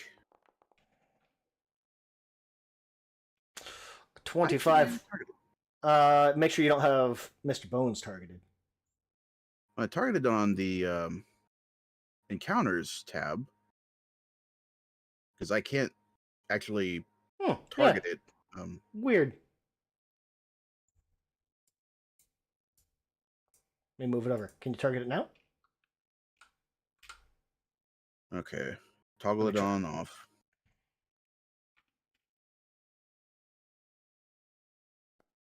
Does that go? It still doesn't. That's weird. What if I do? Wait, am I on? And I did it too. It's huh. Your pixie doesn't have stats, apparently. I guess. It's Like, not I'm looking real. at its sheet right now. Is it a size thing? Is because it's so small? Does it have something goofy going on? No, I don't think so. I don't see anything in there. Nope. A 15 does not hit. What if I do this? What if I pull it out of here?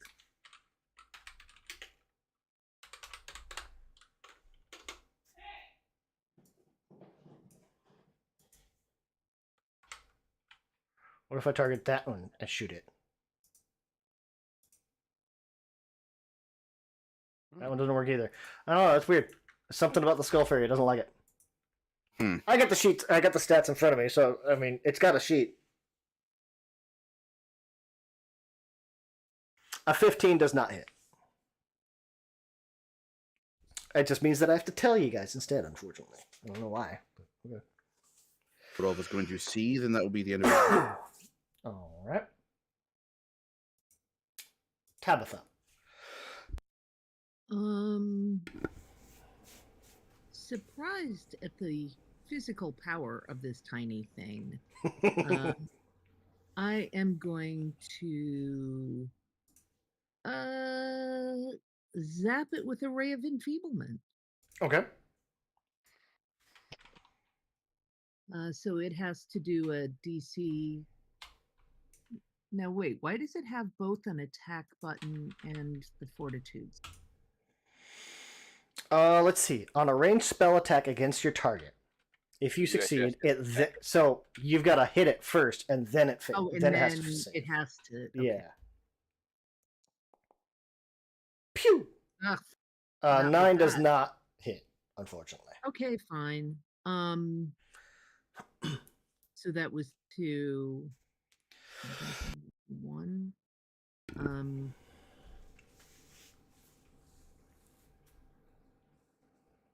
Yeah, you know what? I haven't used a focus spell. I'm gonna try Soul Siphon. Okay. How many actions is it? Oh, it Just is one action. Okay. Cool. So that one is just a straight fortitude save. Fails by 6. Okay. So failure, it takes full damage and becomes drained 1. Okay. Drained. And then and it takes damage. 1d4, and I get temp hit points. Not that I need them, but so Go ahead and hit the damage button. Roll Yeah. 1d4. There's a button right there in your spell. Oh, damage. There we go. Oh. 3 tip HP. Takes Okay, all so 3 now damage. I am also curse level 1, I guess. Mm-hmm. I think I gave you a macro for it. Yeah, I just clicked it, but it didn't seem to do. You have to. I think you have to drag it to yourself. Oh. Oh, there we go. No, that just dragged it off I got it. the thing. Now you got it. Okay. That gives you a you minor all see curse. bones start to protrude from my skin, and I'm starting to get a little rotty. You also become drained 1.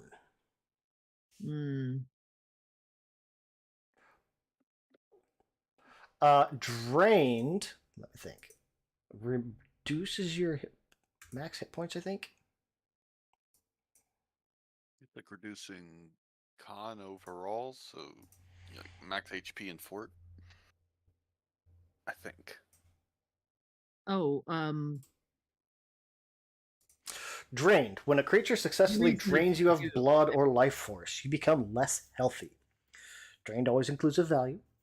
You take a status penalty equal to your drained value on con-based checks, such as fortitude saves. You also lose a number of hit points equal to your level times the drained value. Okay, so that's... Your max hit points are reduced by the same amount. If you're hit by an effect that inflicts drained 3 and you're a 3rd level character, you lose 9 hit points and your max is reduced by 9. Right. Losing these does not count as taking damage. Each time you get a full night's rest, your drain value decreases by 1. Okay. You do not immediately recover the lost hit points, but it does increase your max. So the Skull Fairy takes. I also get 3 temp hit points from the soul siphon. There we go.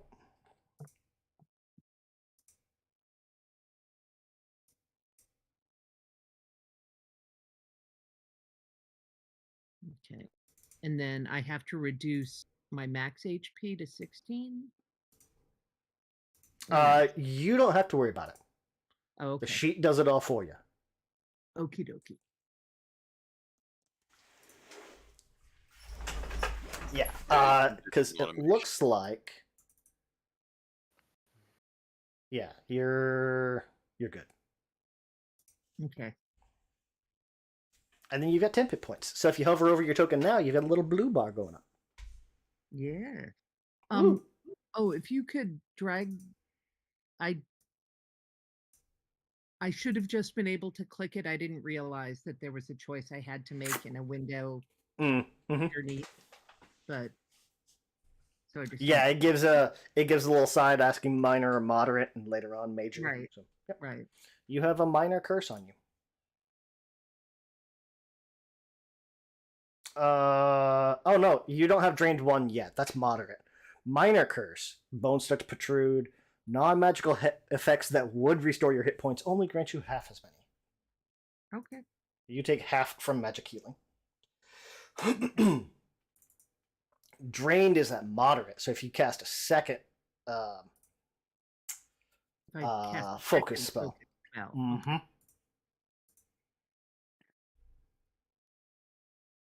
Then you'd become drained. Killian. There's a lot going on. Mr. Bones doesn't look too good. Yeah. So, this Skull Fairy's like trying to rip his head off. Okay, so start with this. Performance. I really should give him a performance button to actually be able to hit. I am not 11. doing well Nope. with that. Alright. Do this. Okay. Nice. Just gets everybody. Awesome. Then I still haven't targeted, and we'll do this.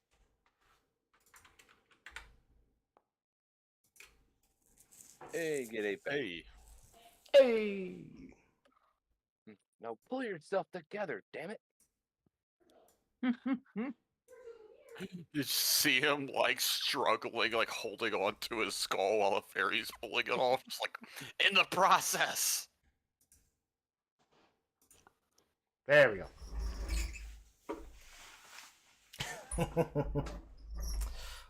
So 1, 2, 3. That is everything. All right. Mr. Bones, it's your turn. Mr. Bones has 2 actions remaining. So, I like that I gave that notice. Is my head still attached, or he just popped that off yet? I imagine it's one of those it's like it twisted your neck, so it's like it's trying to remove it, but it is still attached. Because it just kind of does that sometimes. All right. And this thing is basically in your square. All right. So.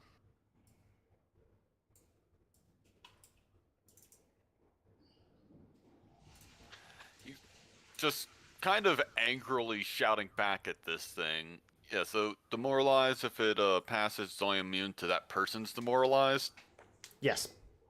Okay, I'm gonna... Let's see if we can target it. 1 second, let me just scoot so I can target that thingy. There we go. And I'm gonna try to demoralize him, just shouting, "Just goddamn it, little shit, if you don't stop trying to take my skull, I'm gonna start wearing your skull while you're still wearing it!" Like one of those goddamn bug skeleton things with the crotch jaws. You want to be a crotch jaw? And Oh, that rolled right off of a 20! Critical failure! But that one actually did it. So what the heck? I don't get it. I don't know why it worked for Mr. Bones and not for Roger. Almost stopped on the 22. All right. I'm going to, I don't know, try to stab it, I guess. Okay. All right. Yeah, so he's just basically just stabbing upwards towards his own face. And, boom. Hey. A 23 will hit. He's For mad, so he's... 5 damage. Oh, wait, no, yeah, it was only 2. I forgot he got the stun thing going, and he yelled at and stabbed, so that's his turn. Skull Fairy takes 5 damage. All right. I feel accomplished. Brings up the Not Skull for long. Fairy.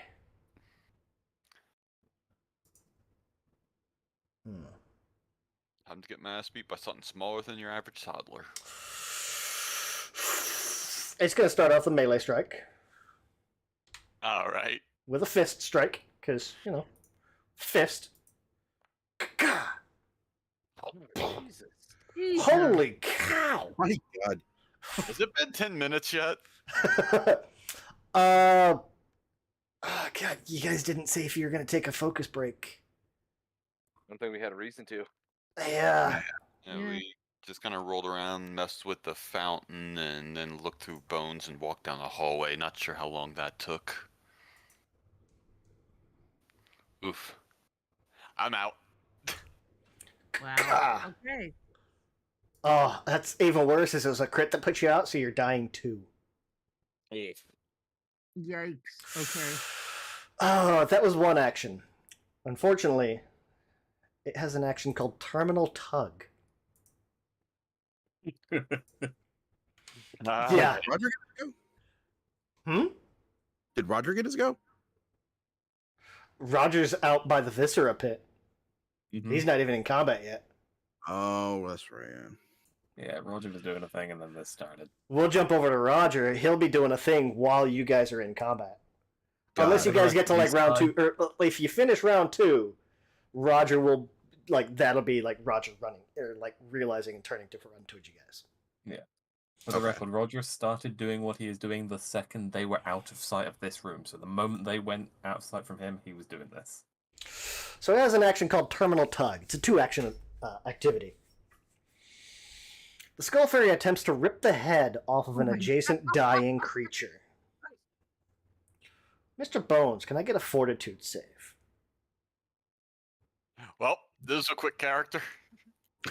And... So many status effects on you. Oh, wait. I have rolled like 4 2s.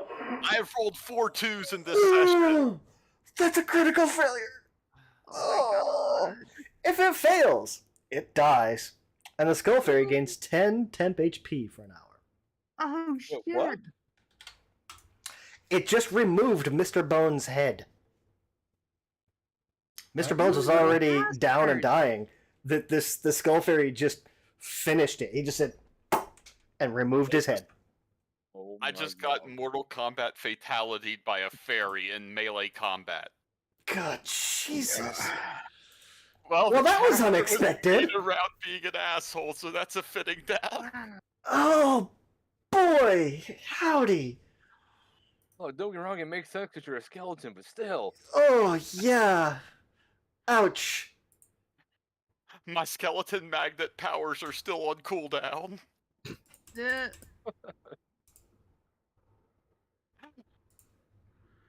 F's in chat, my dude. Sorry. Well, you're dead.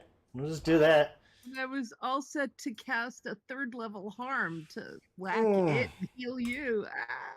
Well, Yeah, but Yeah, not much- unconscious, that's right. I'll do that, so at least you can still see what's going on. The Skull Fairy's gonna do that and just like pull off Mr. Bones' head and probably like flutter up just like a foot or two. It's like, you scuttled from my kingdom!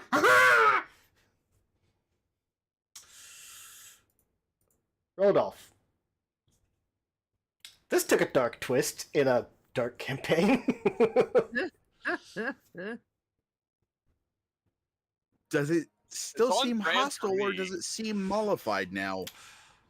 It's still technically a hostile creature.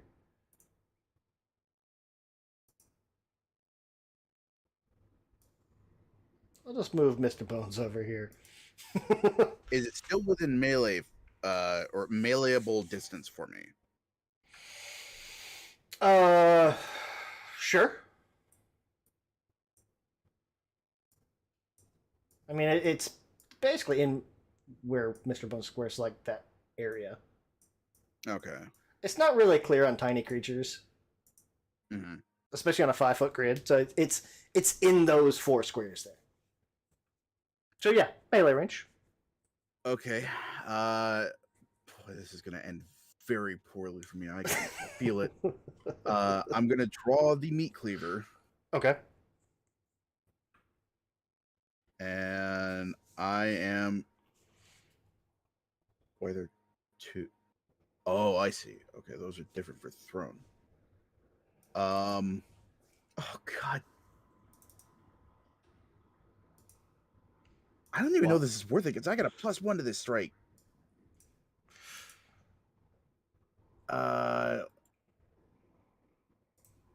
What's your Let me double slang? check. Okay, chill touch is actually touch in Pathfinder. Okay, so that might be a better move. It's actually touch. It is negative damage, but it is actually touch. Yeah. If you want to change your options, you can go with chill touch, and we'll just ignore that you drew that. Yes, that would be tremendous. Thank you. In that case, we will go ahead and chill touch the fairy. So it's got to make a DC 17 Fortitude save.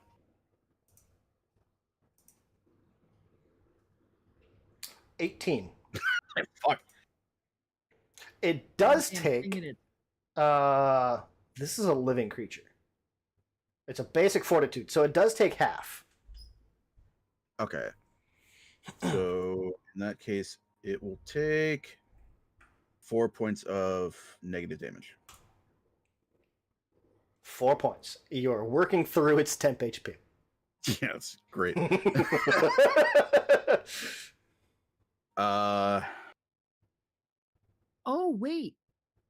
Oh, but I can't. Okay, here's a question.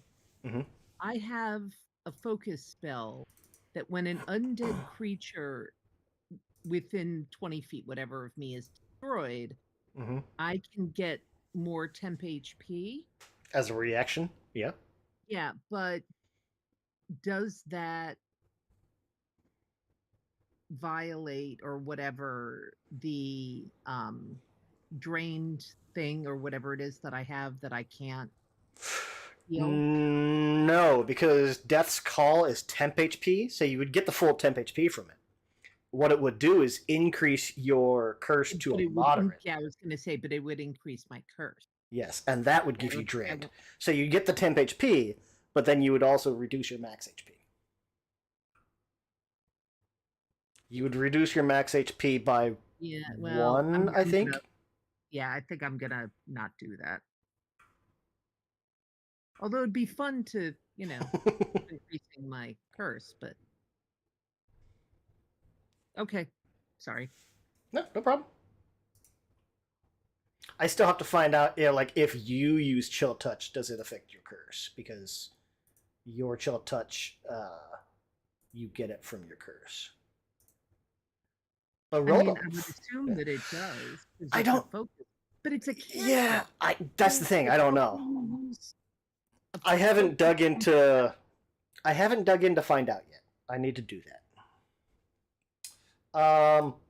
Rodolph, that was 2 actions, and I will use my third to get the fuck out of here. It's very much like you just watched him remove the head of your comrade. It's like, I'm entirely too close. Yeah, I don't want to be here. And as I am running down the hallway, I'm calling, Roger, Roger, Roger, Roger, Roger, Roger. I feel. And now Tabitha's just in the dark. Oh no! Wait! Stop! Don't take Oh no! No, it's okay. Tabitha, Okay.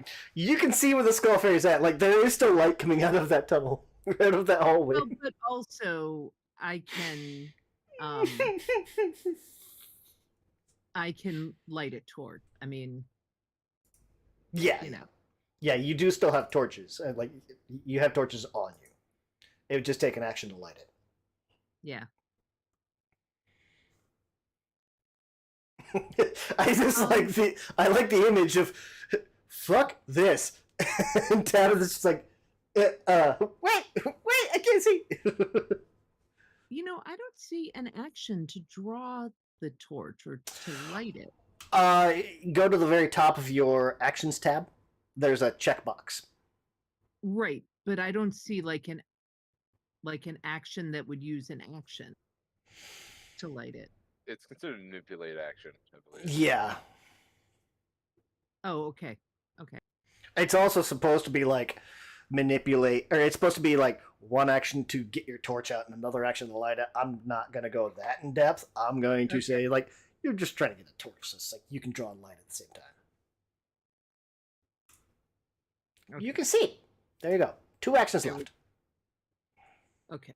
Oh, so it is my turn now. Yes. Okay. Rolled off, took off.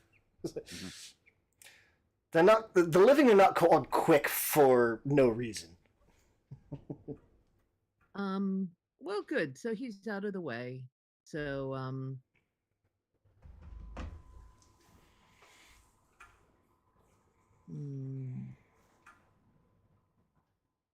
Now Dylan's gonna make it a character. I'm Yeah. sorry. You know, I think you should be the Annihilator. Yeah. That'd be interesting. Um, Flesh Warp Alchemist. I kind of want to see that. yeah, I think I'm gonna go with Haunting Him. Okay. So it needs to do a Fortitude save. Because that was what, 15-foot cone? Yeah. I just want to. Yeah. I'm not. Yeah. Okay.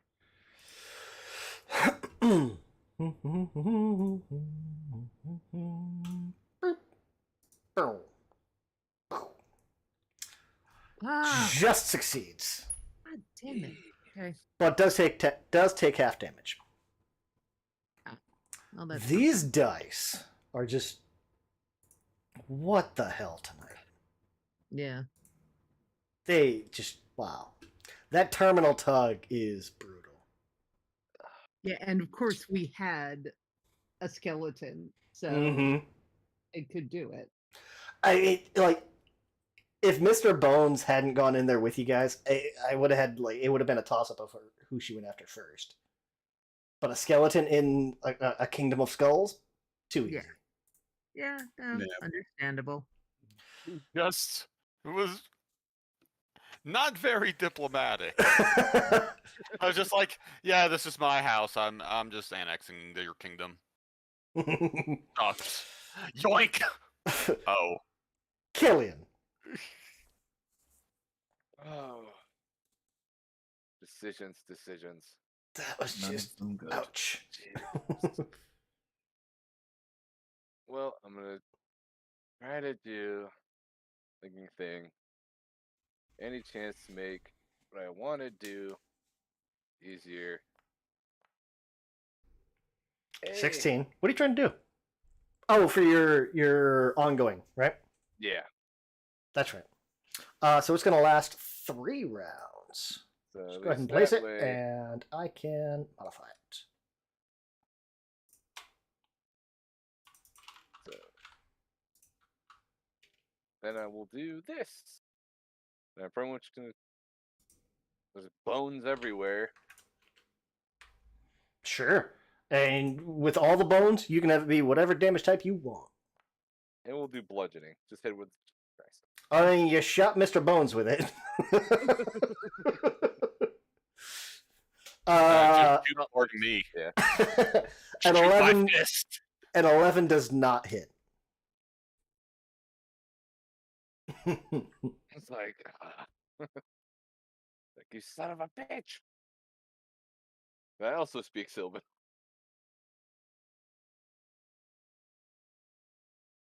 All right, that's it for me. Okay.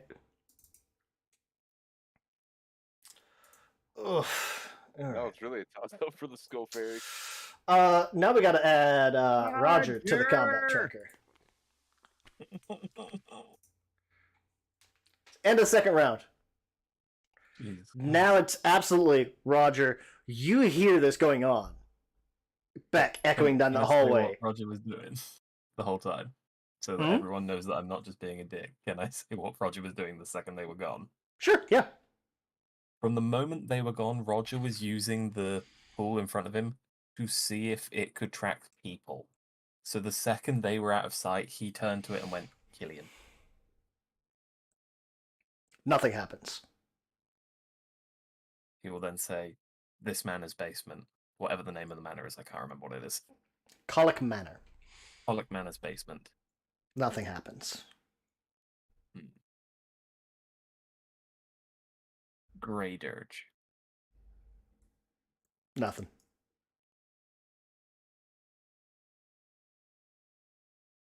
Huh. Weird. Roger. Shit. Wow. Just calls out to what was it? Who was saying it? Rodolph. Yeah. What do you want? He said I'll be there in a second. The other one is dead. There's a mad fairy. Well, he's always been dead. What's your point? Mad fairy, what? Give me initiative. I will gladly give you initiative because my last one was shit. So going into round 3, where are you going to be at? Let's see. Still towards the bottom. Okay. All right. Yep. That works. It makes sense. I'll say through 2 rounds, like maybe like you're over there like trying to figure. It's like okay, given a bunch of different places, the only thing it seems to respond to is Graveyard Garden. Yeah. Weird. Yeah. So it seems like the command order was given to turn it on, and the initial destination or the initial viewing point. But that's it. That's all you got.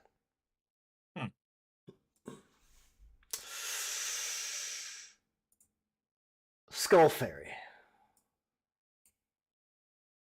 Why is Skull Fairy drained 1? Oh, that's right. Okay. I remember now. The one time one of us actually hit it. Yeah. Oh, boy.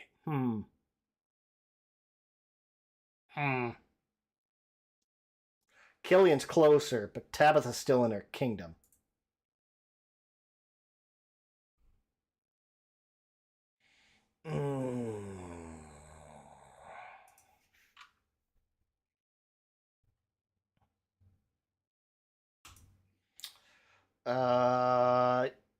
Evens Killian, odds Tabitha?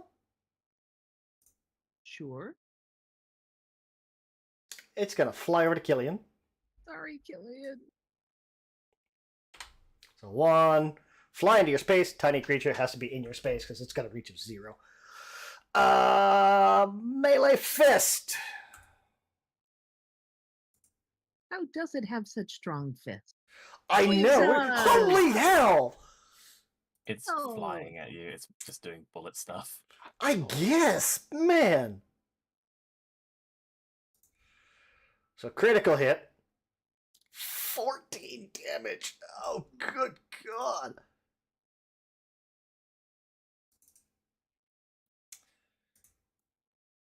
That was on a 3 damage. What did it roll? An 8? Yeah, I rolled an 18. Fuck's sake. TPK. I know.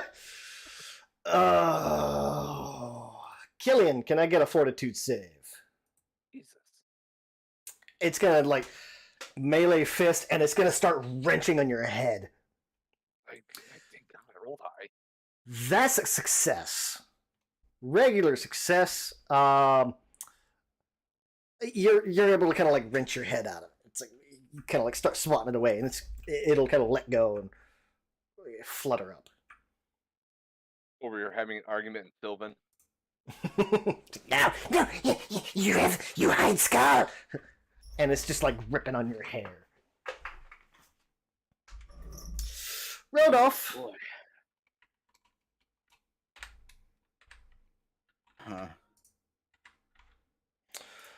This skull fairy is no joke. No. Meta-wise, this is the boss in the basement. Okay, that's hilarious. Well, with the way it's hitting. Yeah, I'm still mad that I've not been here for this. I'm going to cast Phase Bolt at it. Okay. And hope to God this does something good.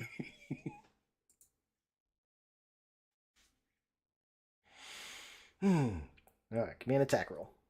All right, die. Already done. A 16 will miss. Let me try something here.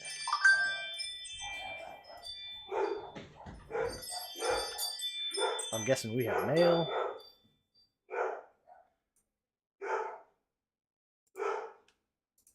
We'll let you back to combat. You had 16 initiative. Not 216. 16. Now try target and cast? Or now try target and attack. I wonder if like there's just a token error, maybe? Maybe. Let's go target. And back to the tab.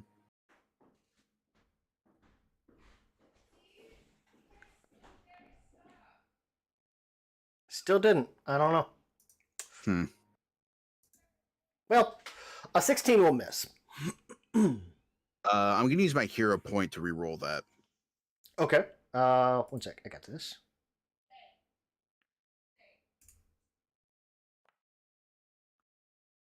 A 26 will hit. Thank God. Yay.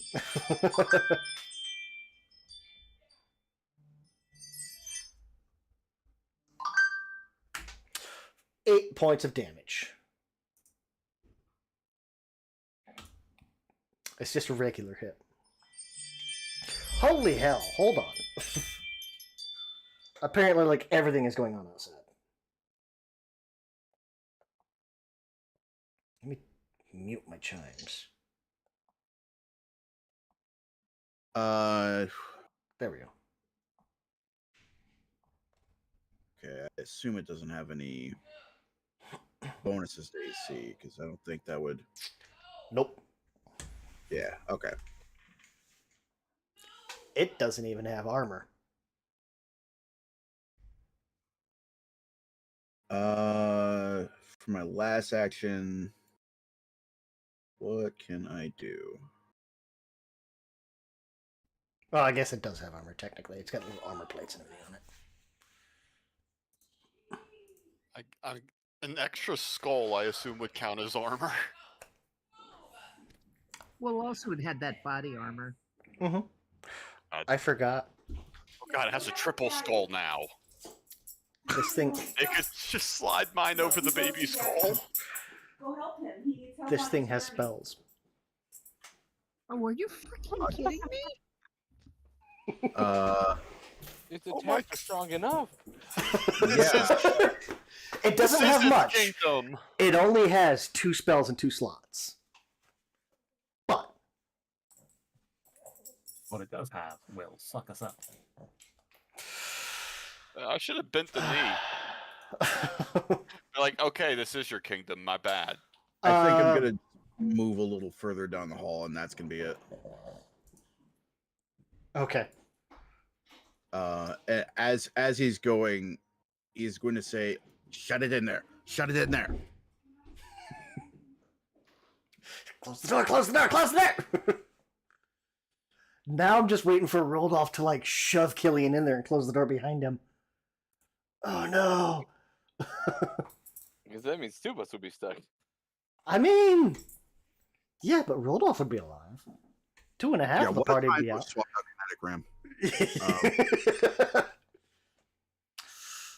Tabitha. Oh, bloody hell. It does not have damaging spells, I'll tell you that. So, whew. That's Even something. worse. Well, It has enough damage already. I'm more worried about utility. oh, Fairy Fire in Pathfinder is not nearly as crazy overpowered as it is in 5th edition.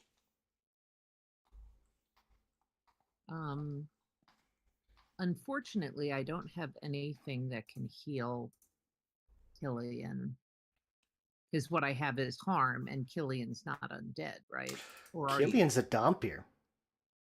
you? He has negative healing. Yeah. Yeah, so Oh, technically. then I'm gonna go with level 3. A 3 action? Because that's a 30-foot emanation. What shape is that? It's an area heal. Okay. A 2 action is ranged target. Well, because it says it targets all living and undead. Mm-hmm. So it's like the one I had in Strixhaven that heals undead but damages living. Mm-hmm. But it doesn't say. Well, let's see. I think you have to choose if you're. I don't know. Let me see. Let me cast.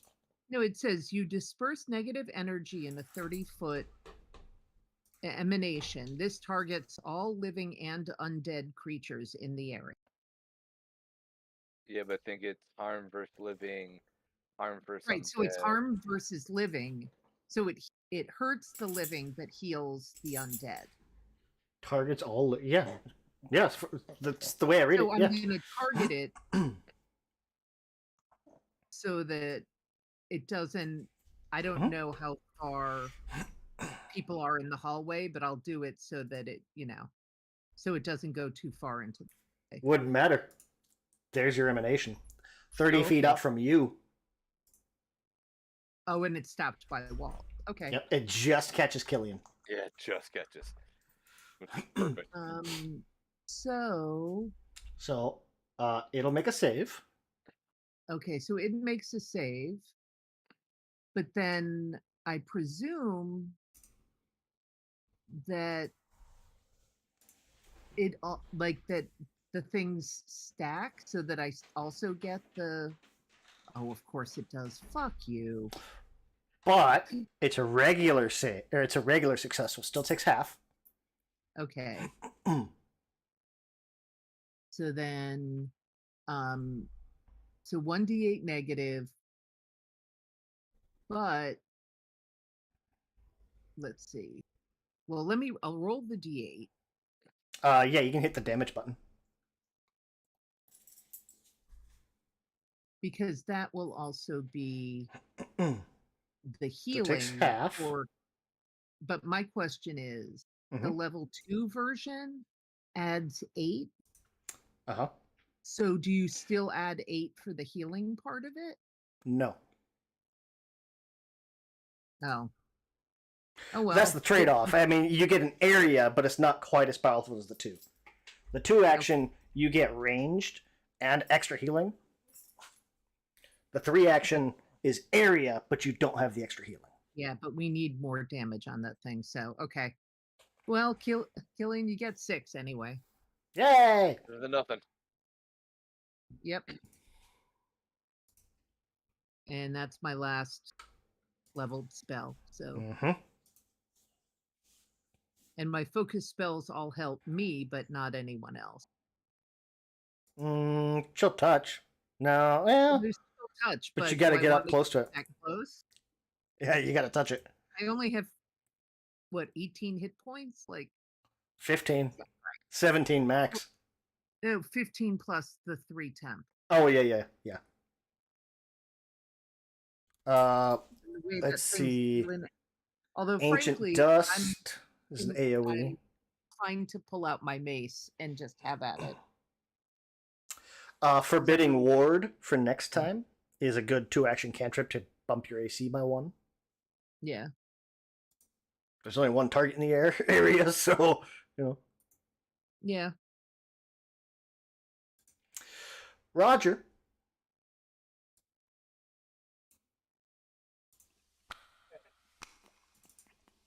What would you like to do?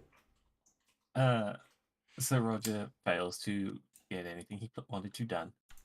Is Rodolph going, Roger. And will proceed to move to there.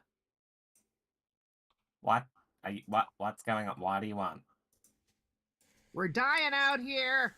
Oh shit. Yeah, imagine down the hall you just see like this little thing like yanking on Killian's skull. You can get to the end of that purple. Yeah, going to the purple. Right there. I like that it actually shows like through there. That's kind of cool. Is it currently wearing my head as a 3rd layer skull? I imagine like it probably like it's not wearing it, but it is like it probably dropped it nearby because like another skull. So although I know Mr. Bones described himself as not having any eyes, Roger has a pair of tiny little flames that sort of move around like irises. Mm-hmm. But they will flatten and move at like facial expression. So if he's happy, the bottom of it will like flatten, like his cheekbones are covering it, kind of thing. He's going to look, just see the skull, and angry angle. No. All I see is Jane's token like starting to spin circles. Well, yeah, like I don't know how I'm making it do that though, but that's okay. There we go. You hold shift and you can rotate it. Right, but I wasn't holding shift. My trackpad was doing it somehow. Oh. Yeah, full movement, that's my turn. Just dragging the scythe almost behind him. It's like hops over Rodolph. I'm coming for you. How dare that motherfucker desecrate my friend? Killian. I'm gonna put him back together. Oh, I think I can soothe them myself, right? One living creature. I think you can. Grace the target's see why not. Yeah, 'cause it says one willing creature, so I imagine I can target myself. I mean, unless you don't consider yourself willing. So I'll start off that. Okay. I got myself targeted. Oh, that helps. That helps a lot.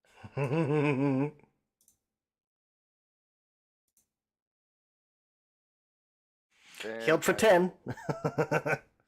Killian's back to full. Okay, it's guidance on Tabitha. Like, get it away from me. Okay.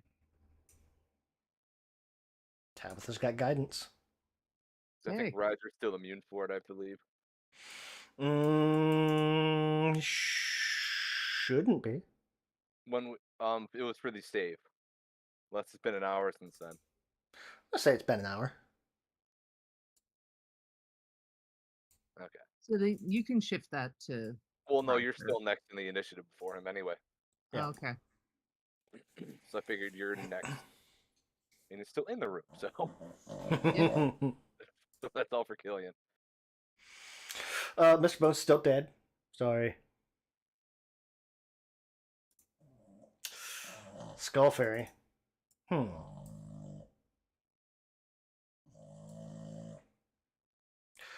Imagine like at this point the Skull Fairy's just starting to realize like and like seeing the hallway and the walls like more skulls for my kingdom, and then Roger coming running down. Skull. I'm going to rip yours out of your stupid little face with my knife.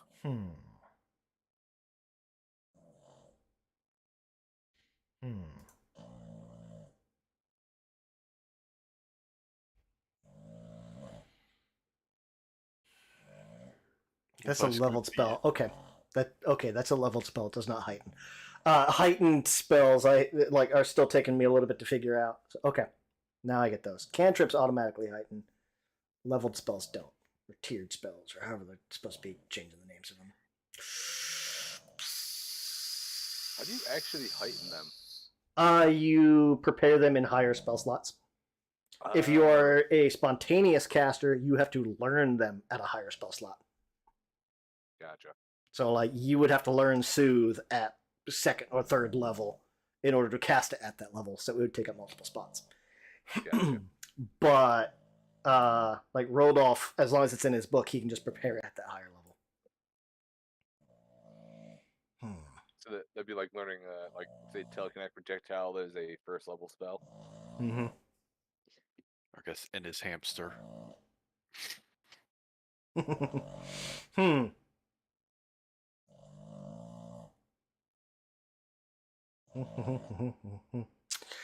It's going to look to Roger. Sense. And that skull helmet it has, the eyes are going to start to kind of flare, and you're going to see like this almost purple fire come out of it. And it's going to cast Fear. Roger, can you give me a will save? Do I get advantage because I'm angry that my friend is dead? I'm going to say no. Hey, you get a +1 for Inspire Courage because it is a fear effect. It should automatically do that, but yes. What save, sorry? Will. What you... Oh, will. Will. If it does not automatically add one, we'll just add one anyway. Just look at Inspired Courage is currently off. Click it on then. Clicking that on. Undead Circumstance. Do I get advantage against it? Nope, not this one. Do I get that? No. Okay. Now, dice, just don't fuck me. You have one fucking job. A 14 is going to fail. Yep. You are frightened too. What do I do? Well, frightened. You're gripped by fear and struggle to control your nerves. The frightened condition always includes a value. You take a status penalty equal to this value to all of your checks and DCs. Unless specified otherwise, at the end of your turns, the value goes down by 1. So you take a -2 to all of your checks and saves. That also includes AC. Mm-hmm. Because AC is basically armor plus dex DC. Yeah. Yep. It's your armor DC. Mm-hmm. So this will be interesting. It's then going to return to Killian and try to punch Killian in the head again. Oh, is that going to whack for the skull? Rude. Also, can it cast it on me? Because I can't currently see it. It's on top of Killian's token. It's on top of Killian. If you hover over Killian and press, I think, Z. It finally rolled low. How does it feel? It rolled a crit fail, but it was an attack, so nothing happens. But it does miss Killian's head somehow. Like kind of like move to the side. Yeah. Good grief! Trixie just climbed up my lap and let one rip. And it just like slowly wafted up to me. He's like, oh god, oh. Rodolph, you now have a bone wall in front of you, between you and the Skull Fairy. Feels so much better now. What's a frightened Roger look like? Does like his skeleton kind of chatter a little bit as he's going forward? No, the angry eyes go from like small to just full, just wide eye equivalent. They go from pinpoints to dinner plates. Mm-hmm. Does it rattle ye bones? Yeah. Now you can still advance, so I felt bad. Now I don't. I'm dead. I don't have to care about anything. We're all dead. Yeah, Roger, you can still advance. Cool. Maybe If this you- little thing killed Mr. Bones. I God, think what yes. is going to happen is Rodolph is going to reach out a hand, Mhm. and there's going to be purplish black energy that leaves his hand, zips past all of them, and infuses the wall behind them. And a skeleton steps out of that as he casts Animate Dead. Ooh. Okay. Mr. Bones stands back up. He is going to say in Necro, "Seize the fairy." So that is all of his actions. And I would like it to step out behind Killian. I don't think it acts now.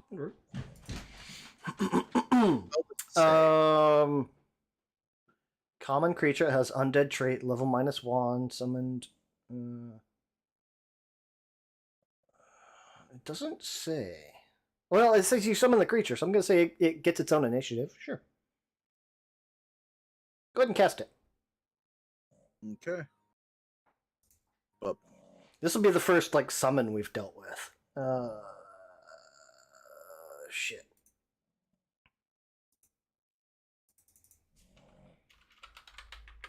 So I guess whatever the summon trait is.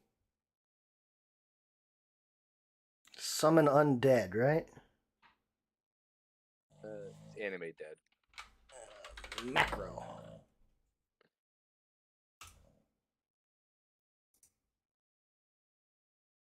There was a thing for it. Because you're trying to summon a skeleton, right? yes. PF2 macros? Oh. I remember seeing a macro for it.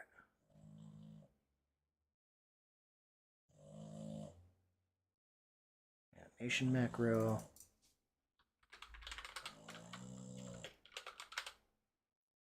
It did.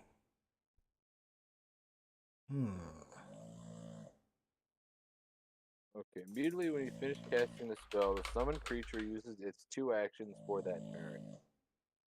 Really? So how long does it last? The duration is sustained up to 1 minute. Okay.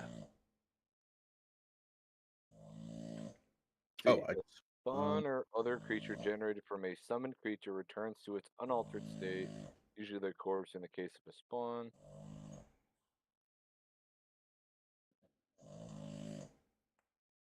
They are automatically banished if reduced to 0 hit points, or the spell called them.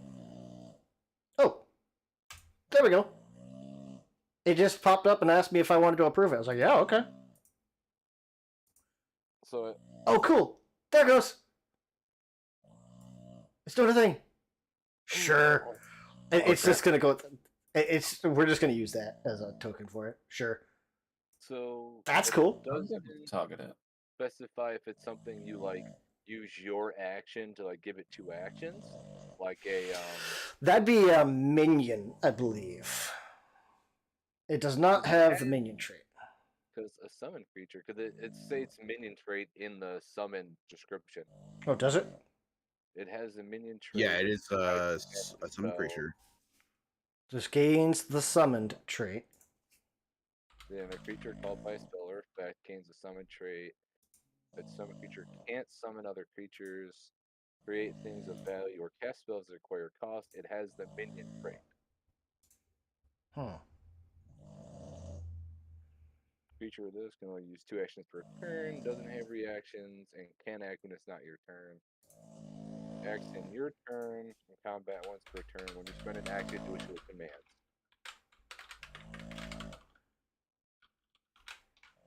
So trait leads to a trait, leads to a trait, leads to a trait. Yeah, I think it just treats it like a like any like command animal kind of thing. Mm-hmm. Like command to summon, so you have to use 1 action of yours to give it 2. So it's a summoned creature, I would imagine. Okay. It's all affected the same way. And if no given commands, minions use no actions except to defend themselves or to escape obvious harm.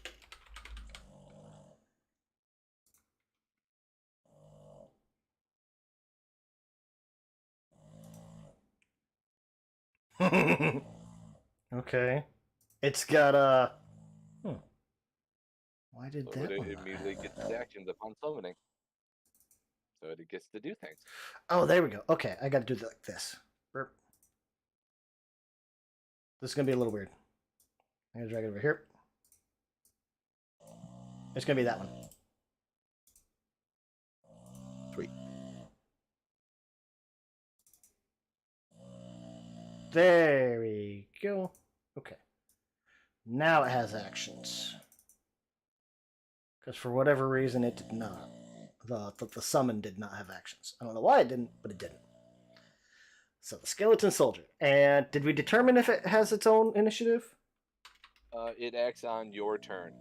Okay. It's the same thing as if command an animal. It acts at the end of your turn, but you must, on your turn, sacrifice an action. Based on whatever actions it's told to do. Okay. Yes. But upon summoning, it immediately has 2 actions to use. On summoning. Okay, so it'll summon, it'll target the Skull Fairy, and. We'll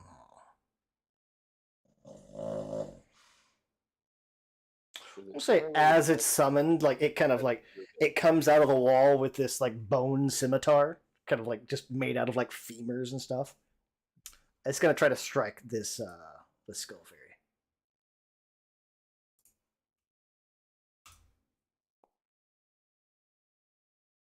Oh, sure.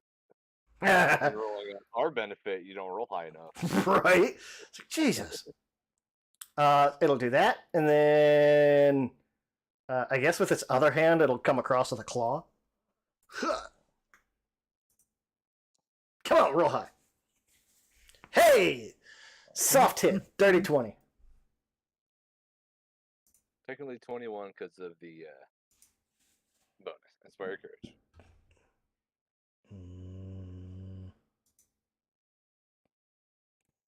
It's mindless. So it's not affected by Inspire Courage. Oh, no, not the Skeleton Soldier. Skull Fairy takes 4 damage.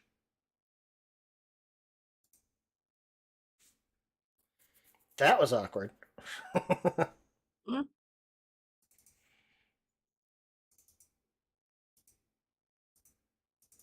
And that's its 2 turns. All right, that is all for Rudolph and his merry band.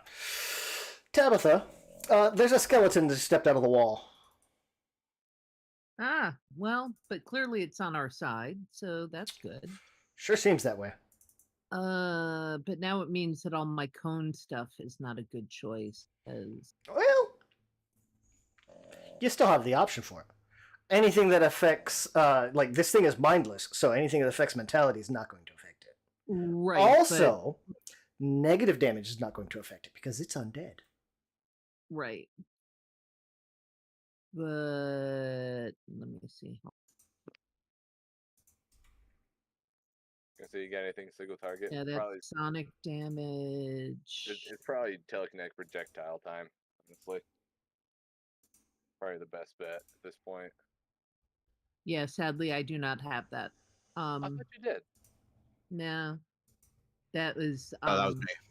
Rodolph has it. Okay. I knew somebody else had. I can remember who. Oh, we can finally edit the items. Thank God. I must have done something that let me do that. I don't know what, but I can finally fucking do that. Okay. Oh, okay. Go back to So this. does that mean then that Killian also wouldn't be affected by negative damage?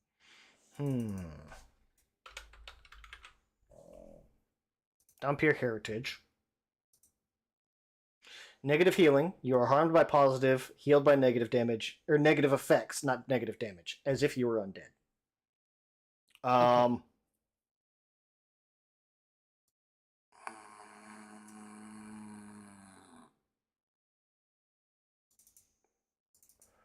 I want to see, just because I don't know. So I'm going to put this up here. If it does hit him, I'll undo it. I just don't know. Killian takes no damage from negative. Okay. Okay. Well, that's what I was going to do. So I couldn't remember if you're healed by negative effects. I just couldn't remember if you hurt by negative damage. okay. And apparently I added some type of mod that made it to where I can't just do a pop out for your heritage anymore. And I wonder if that was a cleanup one.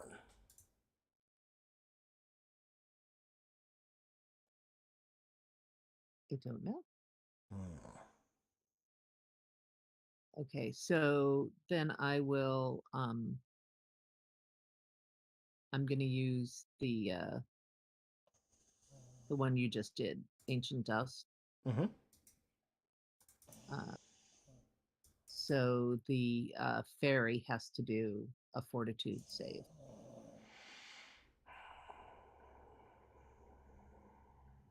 Come on, another crit fail. 15-foot cone? Yeah. Well, if I have to move, I'll move. Yeah. That's all I was doing. Just moving you. Yeah, because it's just 2 actions. It fails. So It's going to take full damage and persistent damage. So And roll your persistent. damage. So there you go. 4 damage. Takes 4. And how much persistent? I think 1 just persistent 1. negative Yeah. on its fortitude. Like, is it looking bloodied or anything yet? 1 persistent negative. What's the DC? 16. All right. It is bloodied. Yes. It is not well past, but it is solidly Okay. bloodied. Okay. It's not at 25%, but it is bloodied. Okay. Well, that's something. Roger. Okay, you're scary. That doesn't change the fact that I'm going to pin you to the wall. If I can. You will first action move. Mm-hmm. I can target the model. Should be able to. And I may have will to go by the initiative tracker. Mm-hmm. yeah, I will do a stab. Mm-hmm. Or at least try to. That's a miss. That is fair. And second try, do it again, because a whole lot else I can do. That is a Yeah, critical there it miss. Don't forget y'all's hero points. Yeah, you do have a hero point. Oh fuck yeah, I have those, don't I? That's a thing. I Mhm. would like to spend it to re-roll. Don't suppose you'll let me re-roll the first one, will you? You can re-roll one of those. Which one would you rather re-roll? I'd rather re-roll the first one where I've got a bigger modifier.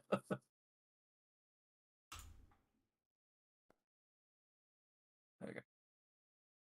Soft 20 will hit. Thank ya. Stab. Yeah, that's about right. Well, hey, that's more than I've been doing, so. Well, he actually takes damage. Hell yeah. Yeah, you guys just have to hit it first. Ah. Yeah, it's just a little thing that keeps moving around. Yeah, exactly.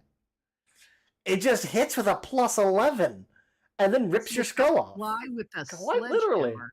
sledgehammer. I hit with a plus 10. Uh-huh.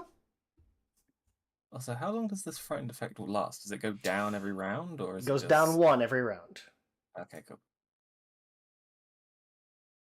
That Kill it. is my turn.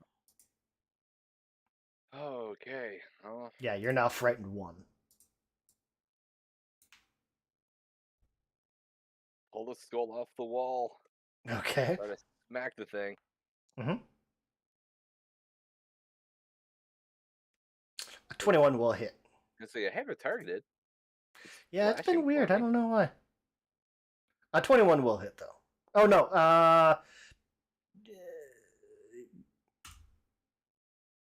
Did it just... Let me see. Did it do something weird for me? No, yeah, I don't know. wonder if it's because it's on my Occult spell square. attack. That's weird.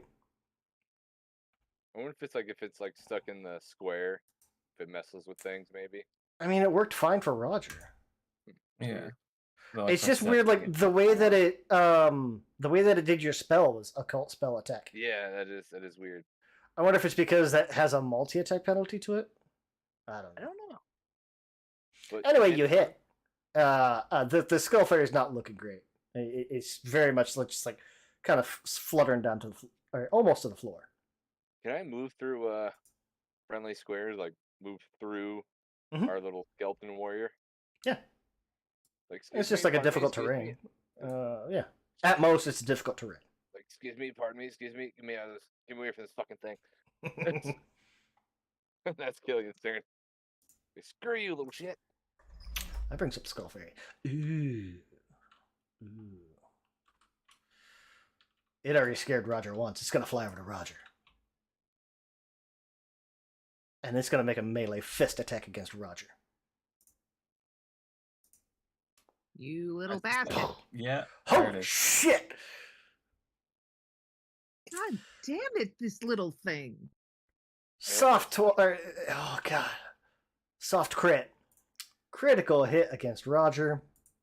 Oh God. Oh my God. Wow! Roger takes 20 damage, goes down.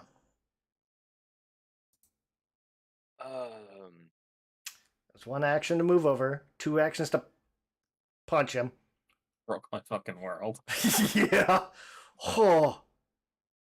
He doesn't have another. They don't have another action to terminal tug. Well, that's good. That thing Yeah. is, I'm out of first level spells, and I don't have Yeah. better medicine. Well, that's the thing too. Is Roger's a skeleton? Skeletons, like they fall under basic undead benefits, which one of them is like they're not affected by stabilize. It's weird. Let's see. Like, I need battle medicine, and I can do it because I have the corpse stitcher. But I don't have battle medicine.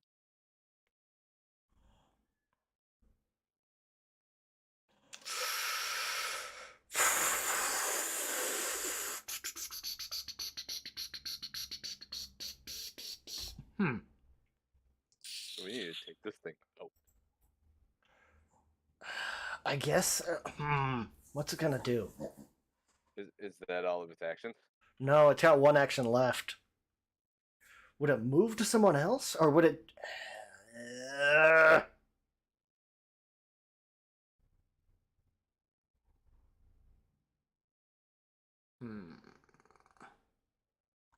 It's gonna skull twist Roger. This won't. It's not a damage thing, but Roger, can you click on that fortitude for me in chat? It's gonna start twisting on your skull. Ooh, good. Yay!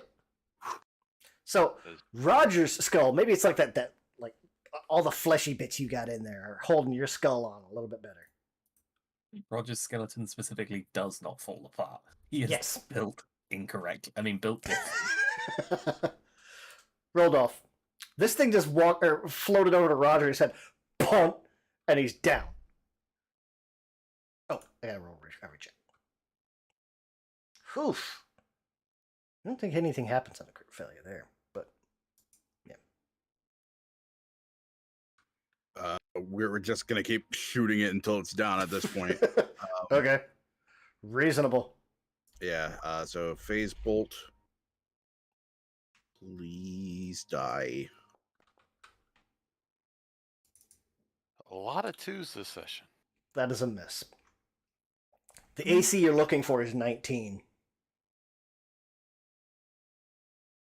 Okay. And then Rodolph will command his new best friend to try and just chop the fairy to pieces.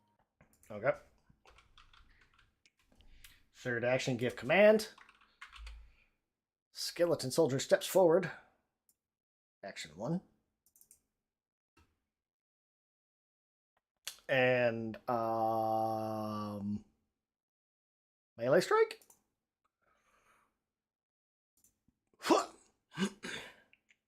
That is a Yeah. hit. No.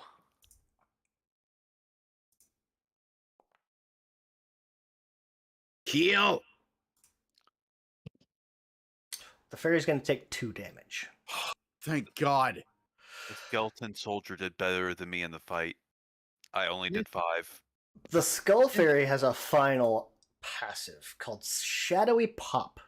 Oh no. Fuck. Oh no. When killed, a skull fairy explodes into shadowy, noxious tissue like a burst bubble. Roger. Can you give me a fortitude save? Or you just click that. Oh, thank God. Oh, 22. yeah. Good Good. job. The DC was 18. Okay, good. If you fail, it was sickened 2. If you crit fail, it's sickened 3. Yeah, that's But that's it. Yay! The skull fairy's dead. Tabitha's gonna go over and stomp on it. Like, Like, you little But mother! pieces are left. Killian is gonna make his way over. Do something. that's 100 experience right there for each of you. I mean, not for Mr. Bones because he's dead, but for everyone else, it's 100 experience. And Sorry. just really drive that home. Wow. And then after a few more seconds, that skeleton soldier's gonna die off too. Oh my god. Let's see. How do we do this? Okay. I gotta see. Skeleton, heritage. Where's it at? oh Jesus. Ancestry. Sorry, not Oh heritage. my god. Oh no! That was a regular failure, not a crit failure. Yeah, we can just drag him upstairs. Yeah. It'll be okay. Well, that's the thing. Like he doesn't have long, and Yeah, I gotta no. check the rules on. Yeah, when it comes to dying, you're supposed to get a flat check on your turn Mm-hmm. to see if you. But because it was a crit, he's already dying too. Mm-hmm. So Let me see here. Battle's over. It's like, Let me see here. Negative survival. It's part of basic undead benefits. Unlike normal undead, you are not destroyed when you reach 0. Instead, powerful negative energy attempts to keep you from being destroyed even in dire straits. You are knocked out and begin dying when you reduce to 0. Because you're undead, many methods of bringing someone back from dying, such as stabilize, do not benefit you. When you would die, you are destroyed rather than dead, just like other undead. Roger, can you give me a flat d20?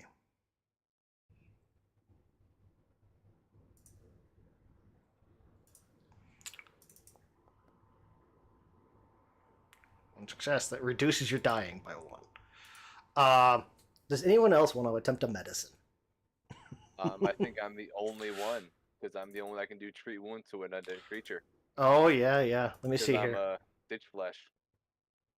Yeah, because I have harm, but I don't have any spell slots left. Mm-hmm.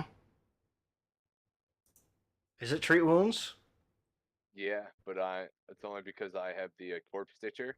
Oh yeah, and that only works once an hour. Yep, and it's exclusive to undead creatures. Otherwise, treat wounds does not affect the undead. Mm-hmm. But how do you stabilize? Unless I use a hero point to redo the medicine check for treat wounds. That's up to you. Can't you? Trying to see what administer first aid actually. It's basically. Oh, stabilize. Yeah, it's right there on administer first aid. Right, but you can't stabilize. I thought you said with undead. Yeah, because basic undead benefits. Many methods to bring someone back from dying, such as stabilize. So basically, it's either magically heal him, or he's got to succeed his checks. Okay. Hold on, let me. And negative damage doesn't heal him; he just doesn't take damage from it. Right. So like, but a negative, like he can, if somebody had negative or like harm. I have a spell that does negative healing, Yeah. Right. but I don't have spell slots. Yeah. Yeah, so chill touch won't do anything here. Nope. Roger, give me one more. It's basically going to come down to Roger fighting death. Yeah, baby! That is going to be a critical success. You come back from dying. You gain 1 wound. But that he can recover from by rest, right? That can be treated, yes. Okay. The 2 little candle lights flick back on. Why? Why was such a tiny thing such a little bastard? That's a great question, Roger. Why are you More keeping me here? specifically, why did it take away my own? Like, we were gonna be a comedy duo. He didn't. We were gonna make jokes. It was gonna be Bones and Bones or something. Well, we can attach his head to the side of yours. You could have 2 heads. Oh. Well, even that's a bit fun. No, I don't. Actually, I do wear a couple of people I wear, but Ooh. So what do we find? You're going to hate this. What? Nothing? So on that corpse is a thing called Oil of Unlife. It's like healing potion for undead.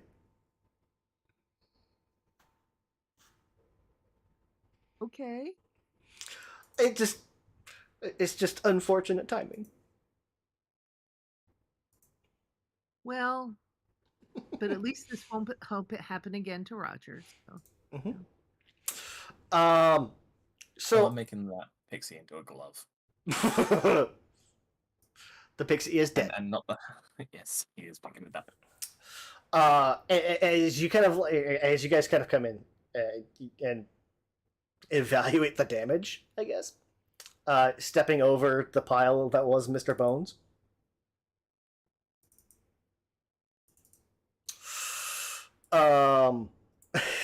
Oof. Let's see here.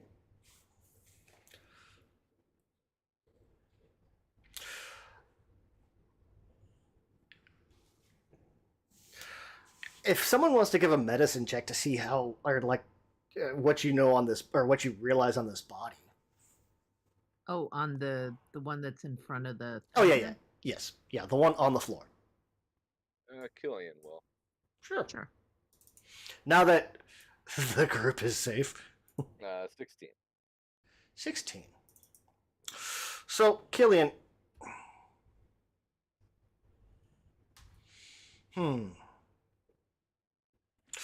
Looking at this corpse, it looks like it was a male human. You're going to find numerous piercings, tattoos. It looks like maybe like some intentional scarring or scarification. Looks like the body's been here probably more than a year, but less than 2. I'm not really sure much more accurate than that.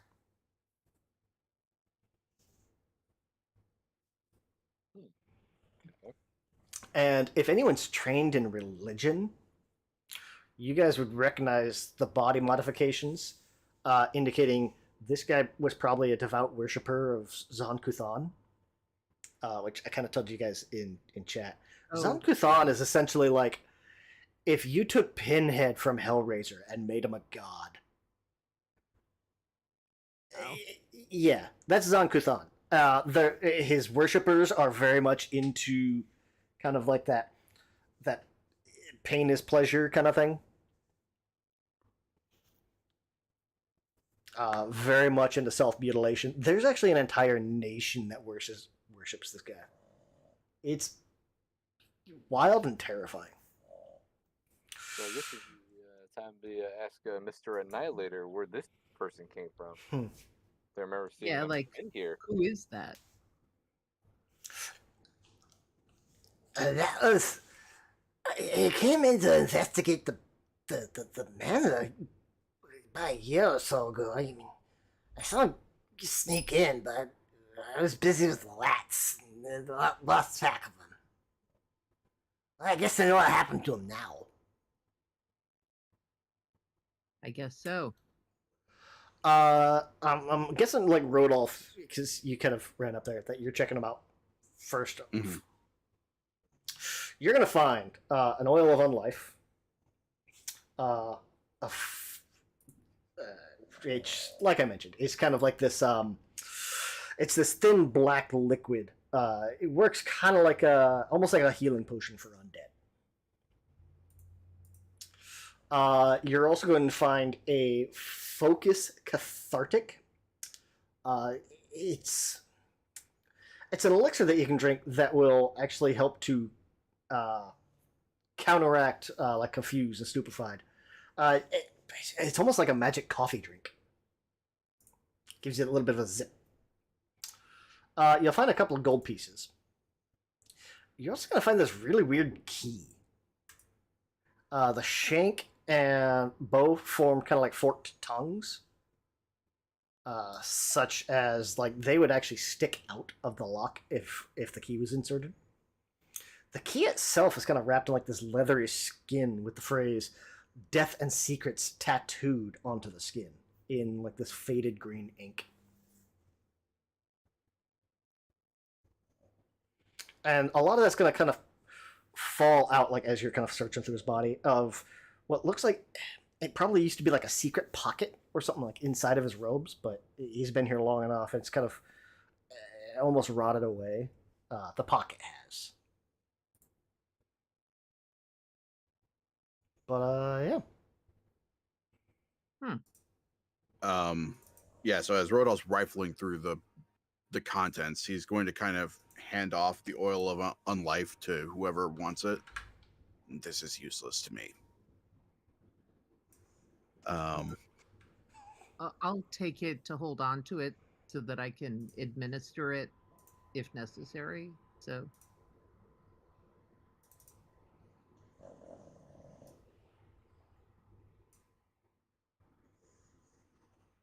I'm assuming that the focus cathartic. Well, I guess. Is there just a uniform role to get rid of stupefied or confused, or is it like dependent on what inflicts it? Let's see. The focus cathartic. When you drink this elixir, the elixir attempts to counteract a check with a 1d20 plus 6 counteract modifier to remove confused or stupefied.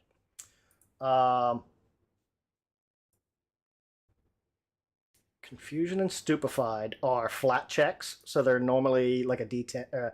Confused is a d10, DC 11 on a d20 check. Sorry, a d10. Trixie's gonna snort a whole bunch. Stupefied is similar, where like if you try to cast a spell, you have to make a flat check DC equal 5 plus stupefied level.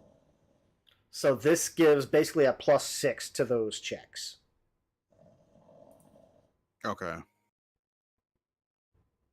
So similar to like the anti-plague, where it gives you a +2 to against disease and poison. The focus cathartic gives you a +6 versus confused and stupefied. Okay, so since these are just flat rolls, I'm because I don't really have any physical options going on, so I figured I hold on to that unless somebody else maybe could make better use of it. Fine with me. Yeah, I'm fine with that. Okay. Totally up to you guys. Yeah. There you go. I'll look at the key though and say, "Hey, Mr. the Annihilator, do you know what this key is for?" I've never seen it before. It doesn't look familiar to me. Okay. Is there some kind of check I can do? I don't know, history or something, or religion? Yeah, does anything about the design or the phrase "death and secrets" like ring a bell to me? Yeah. Society, even. That's what I'm thinking. Give me a society check. Okay. No, not me. Nice. Yeah, that was a good idea. Tabitha doesn't recognize it. Rodolph.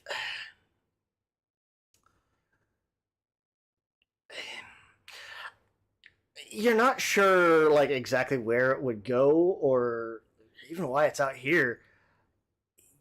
This feels kind of like one of the keys to like a lockbox or like a safety deposit box like the Great Ridge Bank. But that's also really weird because the bank's been shut down for 2 years. Huh. Like, there's actually like a huge dispute among the guilds over who own or who gets rights to the bank. So it's a little weird. There's a key out here. And this body's been here a year, probably less than 2. Mm-hmm. Between a year or between 1 to 2 years. Much beyond that, Killian's not really sure. Well, what are the chances that we can break into the bank and see if we can find the deposit box? Yeah, or just claim the deposit box. Like, who cares about who owns the bank? Like, presumably deposit boxes always belong to their owners. The guilds are not going to take kindly to people barging into the bank while it's in dispute. This is a matter for the Bloodlord. Yeah, that makes sense. And as he's talking, Rodolph is just kind of pushing the skulls aside to get a better look at this altar, because this dead guy is prostrate before it. Presumably, if the fairy didn't just drag him here, then he may have been interested in. Yeah, I would say with Killian's figure check. out how he died? Like, well, what caused his head to the explode? exploded skull, probably. Well, yeah, but what caused the exploded skull? I would say, again, carrying off of Killian's check, it looks like, hazarding a guess, maybe the skull fairy came from something exploded out from his skull. Clearly, it does not seem like it was necessarily magical in nature, but it's one of those like a 1+1. Maybe the skull fairy blew out of his head. Oh, interesting. Do we know where these things come from? Well, you guys never did a recall knowledge check. Well, can we do one now? Sure. Is it a cult, arcana? Let me see. Very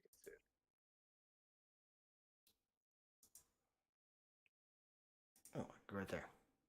Let me take a look here.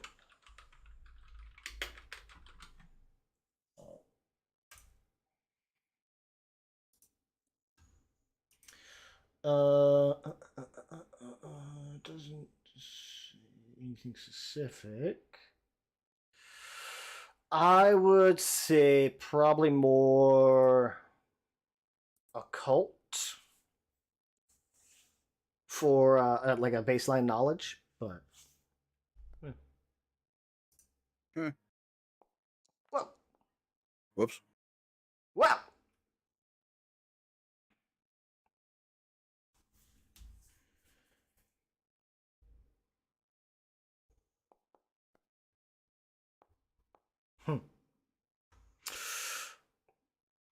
Killian. Oh, nothing. There we go. Killian. 19. Nice work. Baseline 18. So skull fairies are not fae. They are chaotic, evil, tiny creatures.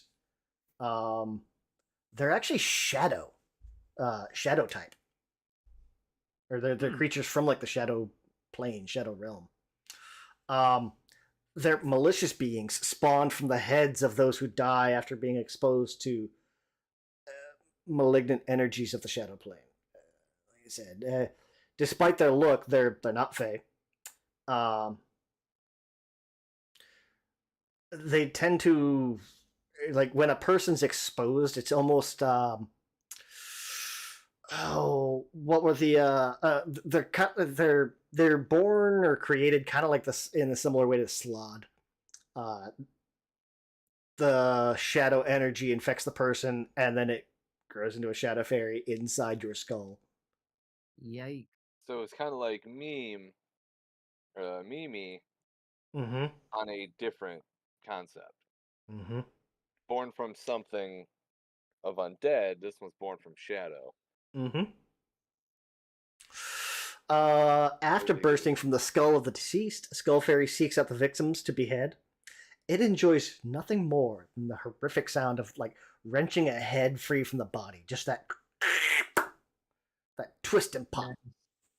I wonder if it was going crazy because there was no way out of this room for it. It was this was its kingdom. It only ever knew this room. Yeah. Look around. If it collects skulls, what better place?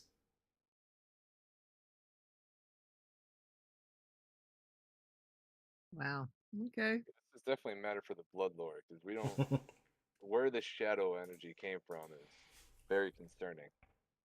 Oh, they can also form covens, but that's pretty rare. Like, they have to be alive for a long time. There has to be so many of them. Yeah. What happens then? So there's no body left of the Skull Fairy, right? Because it exploded. Yeah, pretty much. It blew into shadow. Well, it even destroys itself all evidence.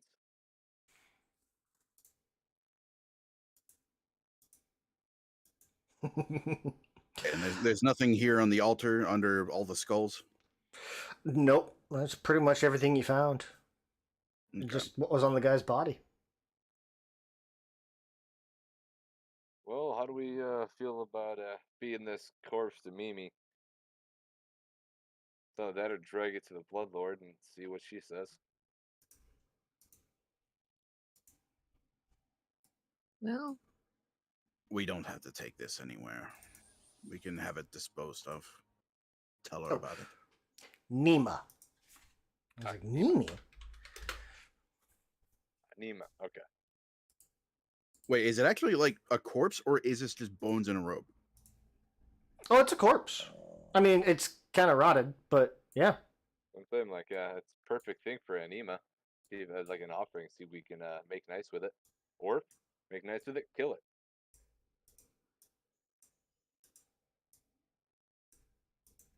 As good a plan as any. Yeah. yeah. It is bait.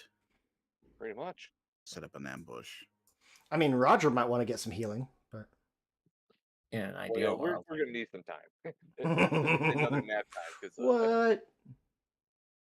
we need to rest. I know I'm depleted of spells. Yeah. So am I. Like,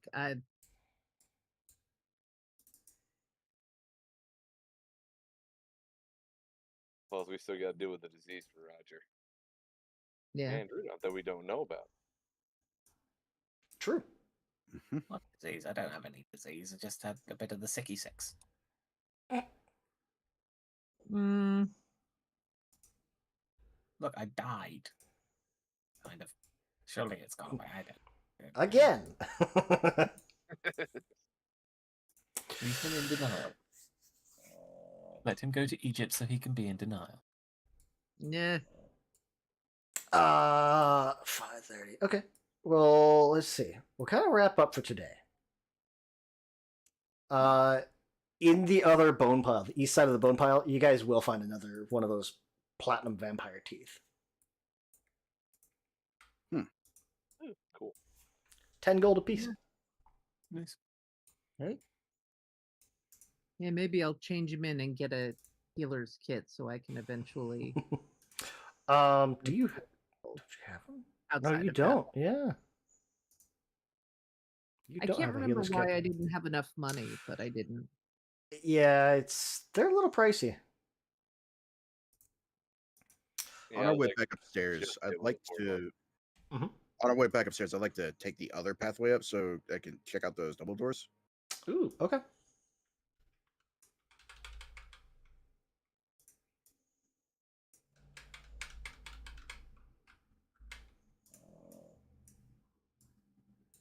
some reason, I'm running into a wall trying to head down the hall. Yeah, you got to go Meh, walk down I the got you. hallway. Hold on. It's probably because I was doing something too.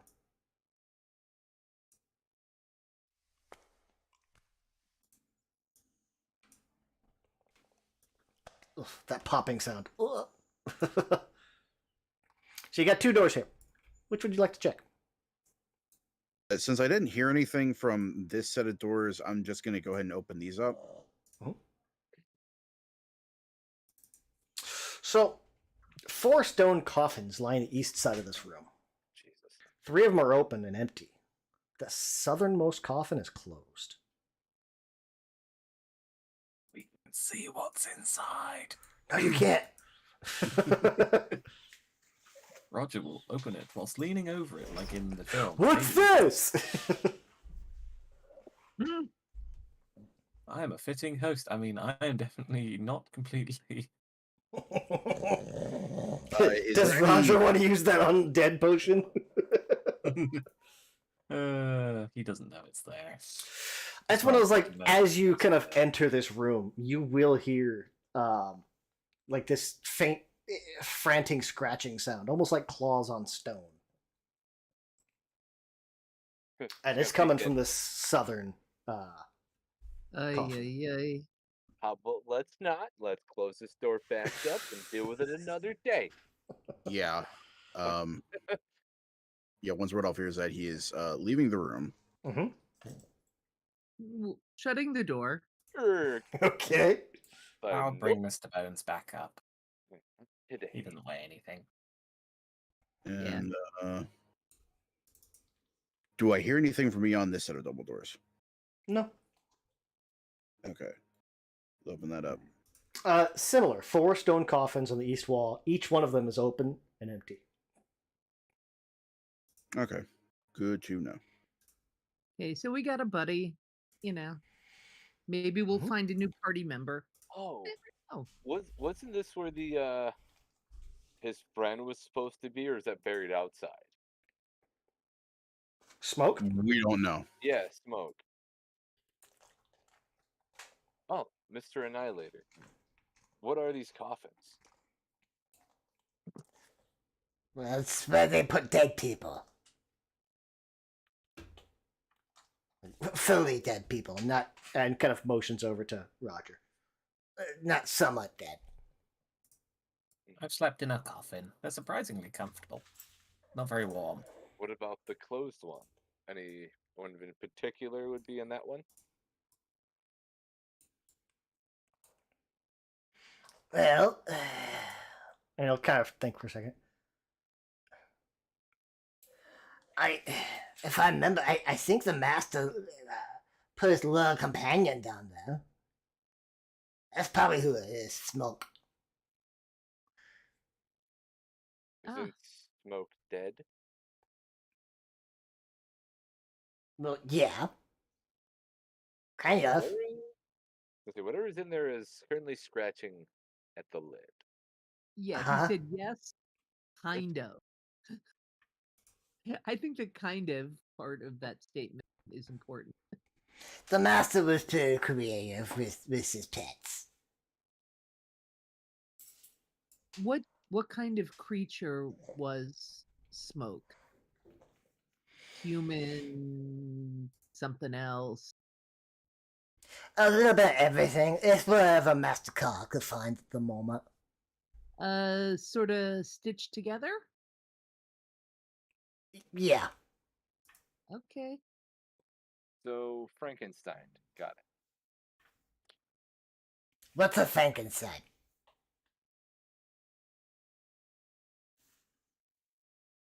Oh, we just a little bit of this, a little bit of that, whatever's available. Ah. Then yeah, a little bit, yeah. This is a problem for another day. Indeed. Indeed. So heading back upstairs. Get some sleep.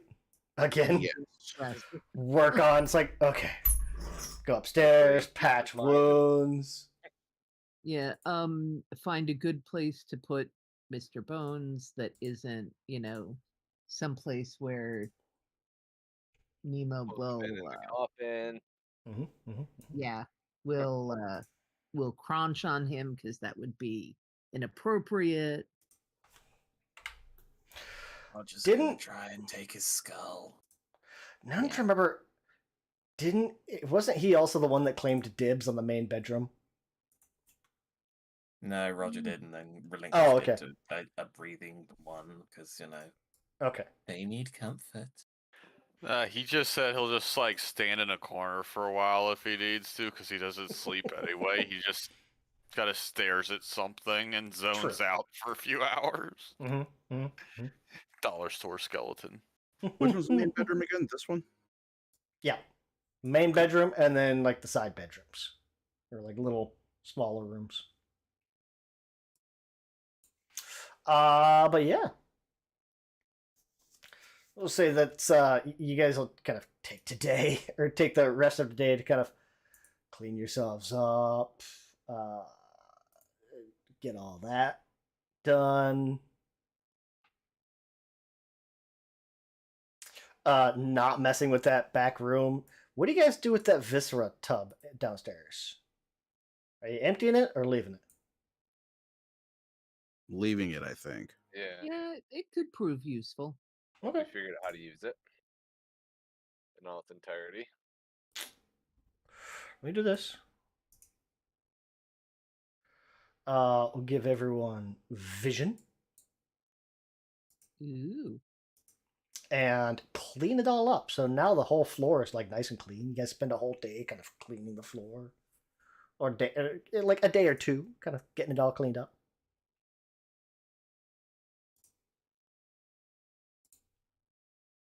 Nice.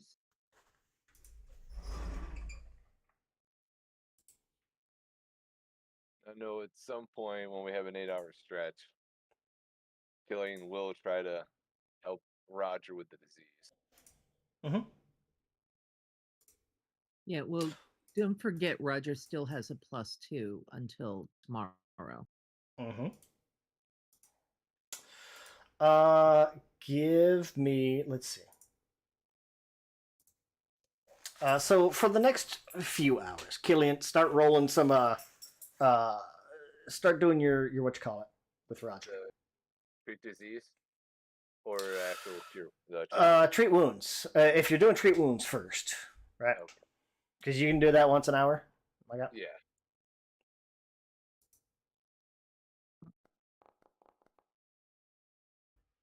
Oops. Yay! Ow. Ow. Ow. Stop it. Heal. Okay. That one tickles. How does that tickle? I don't have nerves. How does that tickle? I'll take a patch one set of bones back together. Yeah. And do you just want to do the one, or you want to keep going? How much hit points do you have total? At least some more meat. You got a max of 22. Yeah. Okay, so we'll try one for time. Yeah, that's why the Pharaoh was able to one-shot me. Yeah. Ugh. Regular failure. Okay. So hour 3. Ow. No injuries, but also no health. Hey, there we go. There we go. Almost a crit. So I was thinking maybe we'll prop up Mr. Bones in here, like in the living room area. Make a little display. Yeah. And then I imagine Tabitha would eventually heal up a little bit. Well, she's not low enough. Okay. Yeah, it's just what do I need to do to get rid of whatever status that was that Your curse? Refocus. Oh yeah, right. Okay. So refocus.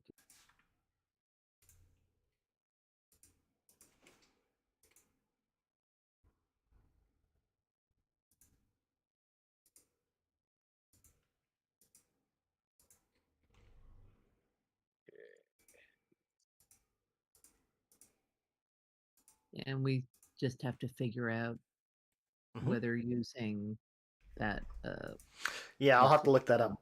If cantrips affect your curse, or if it's just leveled spells.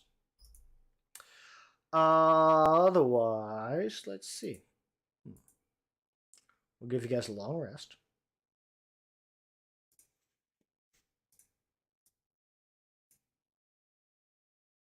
Can I try to do the treat disease for Roger?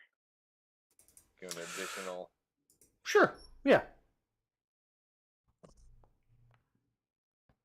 Well. Oh no. Gets a -2 against the disease. So this will be how we wrap up the session then. Yeah. Roger and Rodolph both give me what was the save for it? Fortitude saves? There it is. There it's in chat.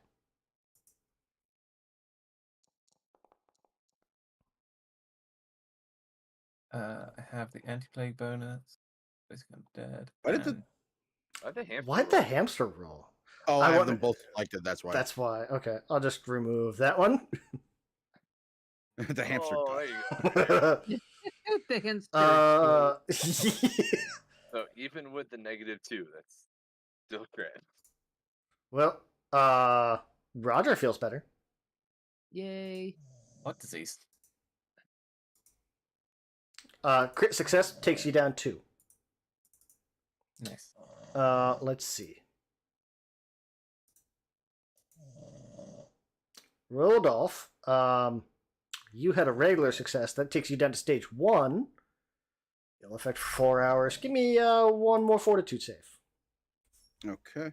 And this will be like kind of as you guys are getting up, getting situated. I guess like after breakfast. Nope. That makes sense. Oh. Back to 2. So we were starting off next session, kind of like after you guys have gotten up and done your morning routine, and like almost like grouping back together, and rolled off this like you feel that queasiness coming in, like as you guys are coming back together. If this is after the long rest, do I have my hero point back? Or wait, that's per session, isn't it? Per session, yeah. Yeah. Okay. Never mind.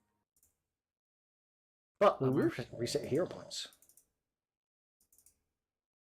And so you're still not saying anything, right? Not at this point. Okay.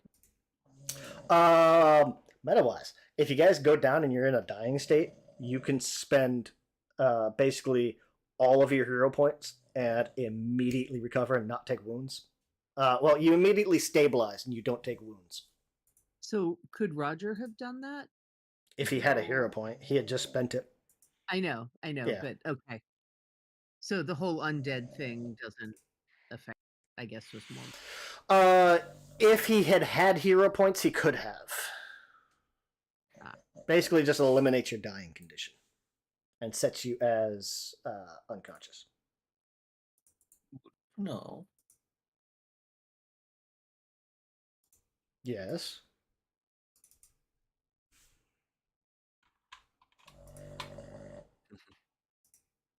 Okay. Let me get this all done up then.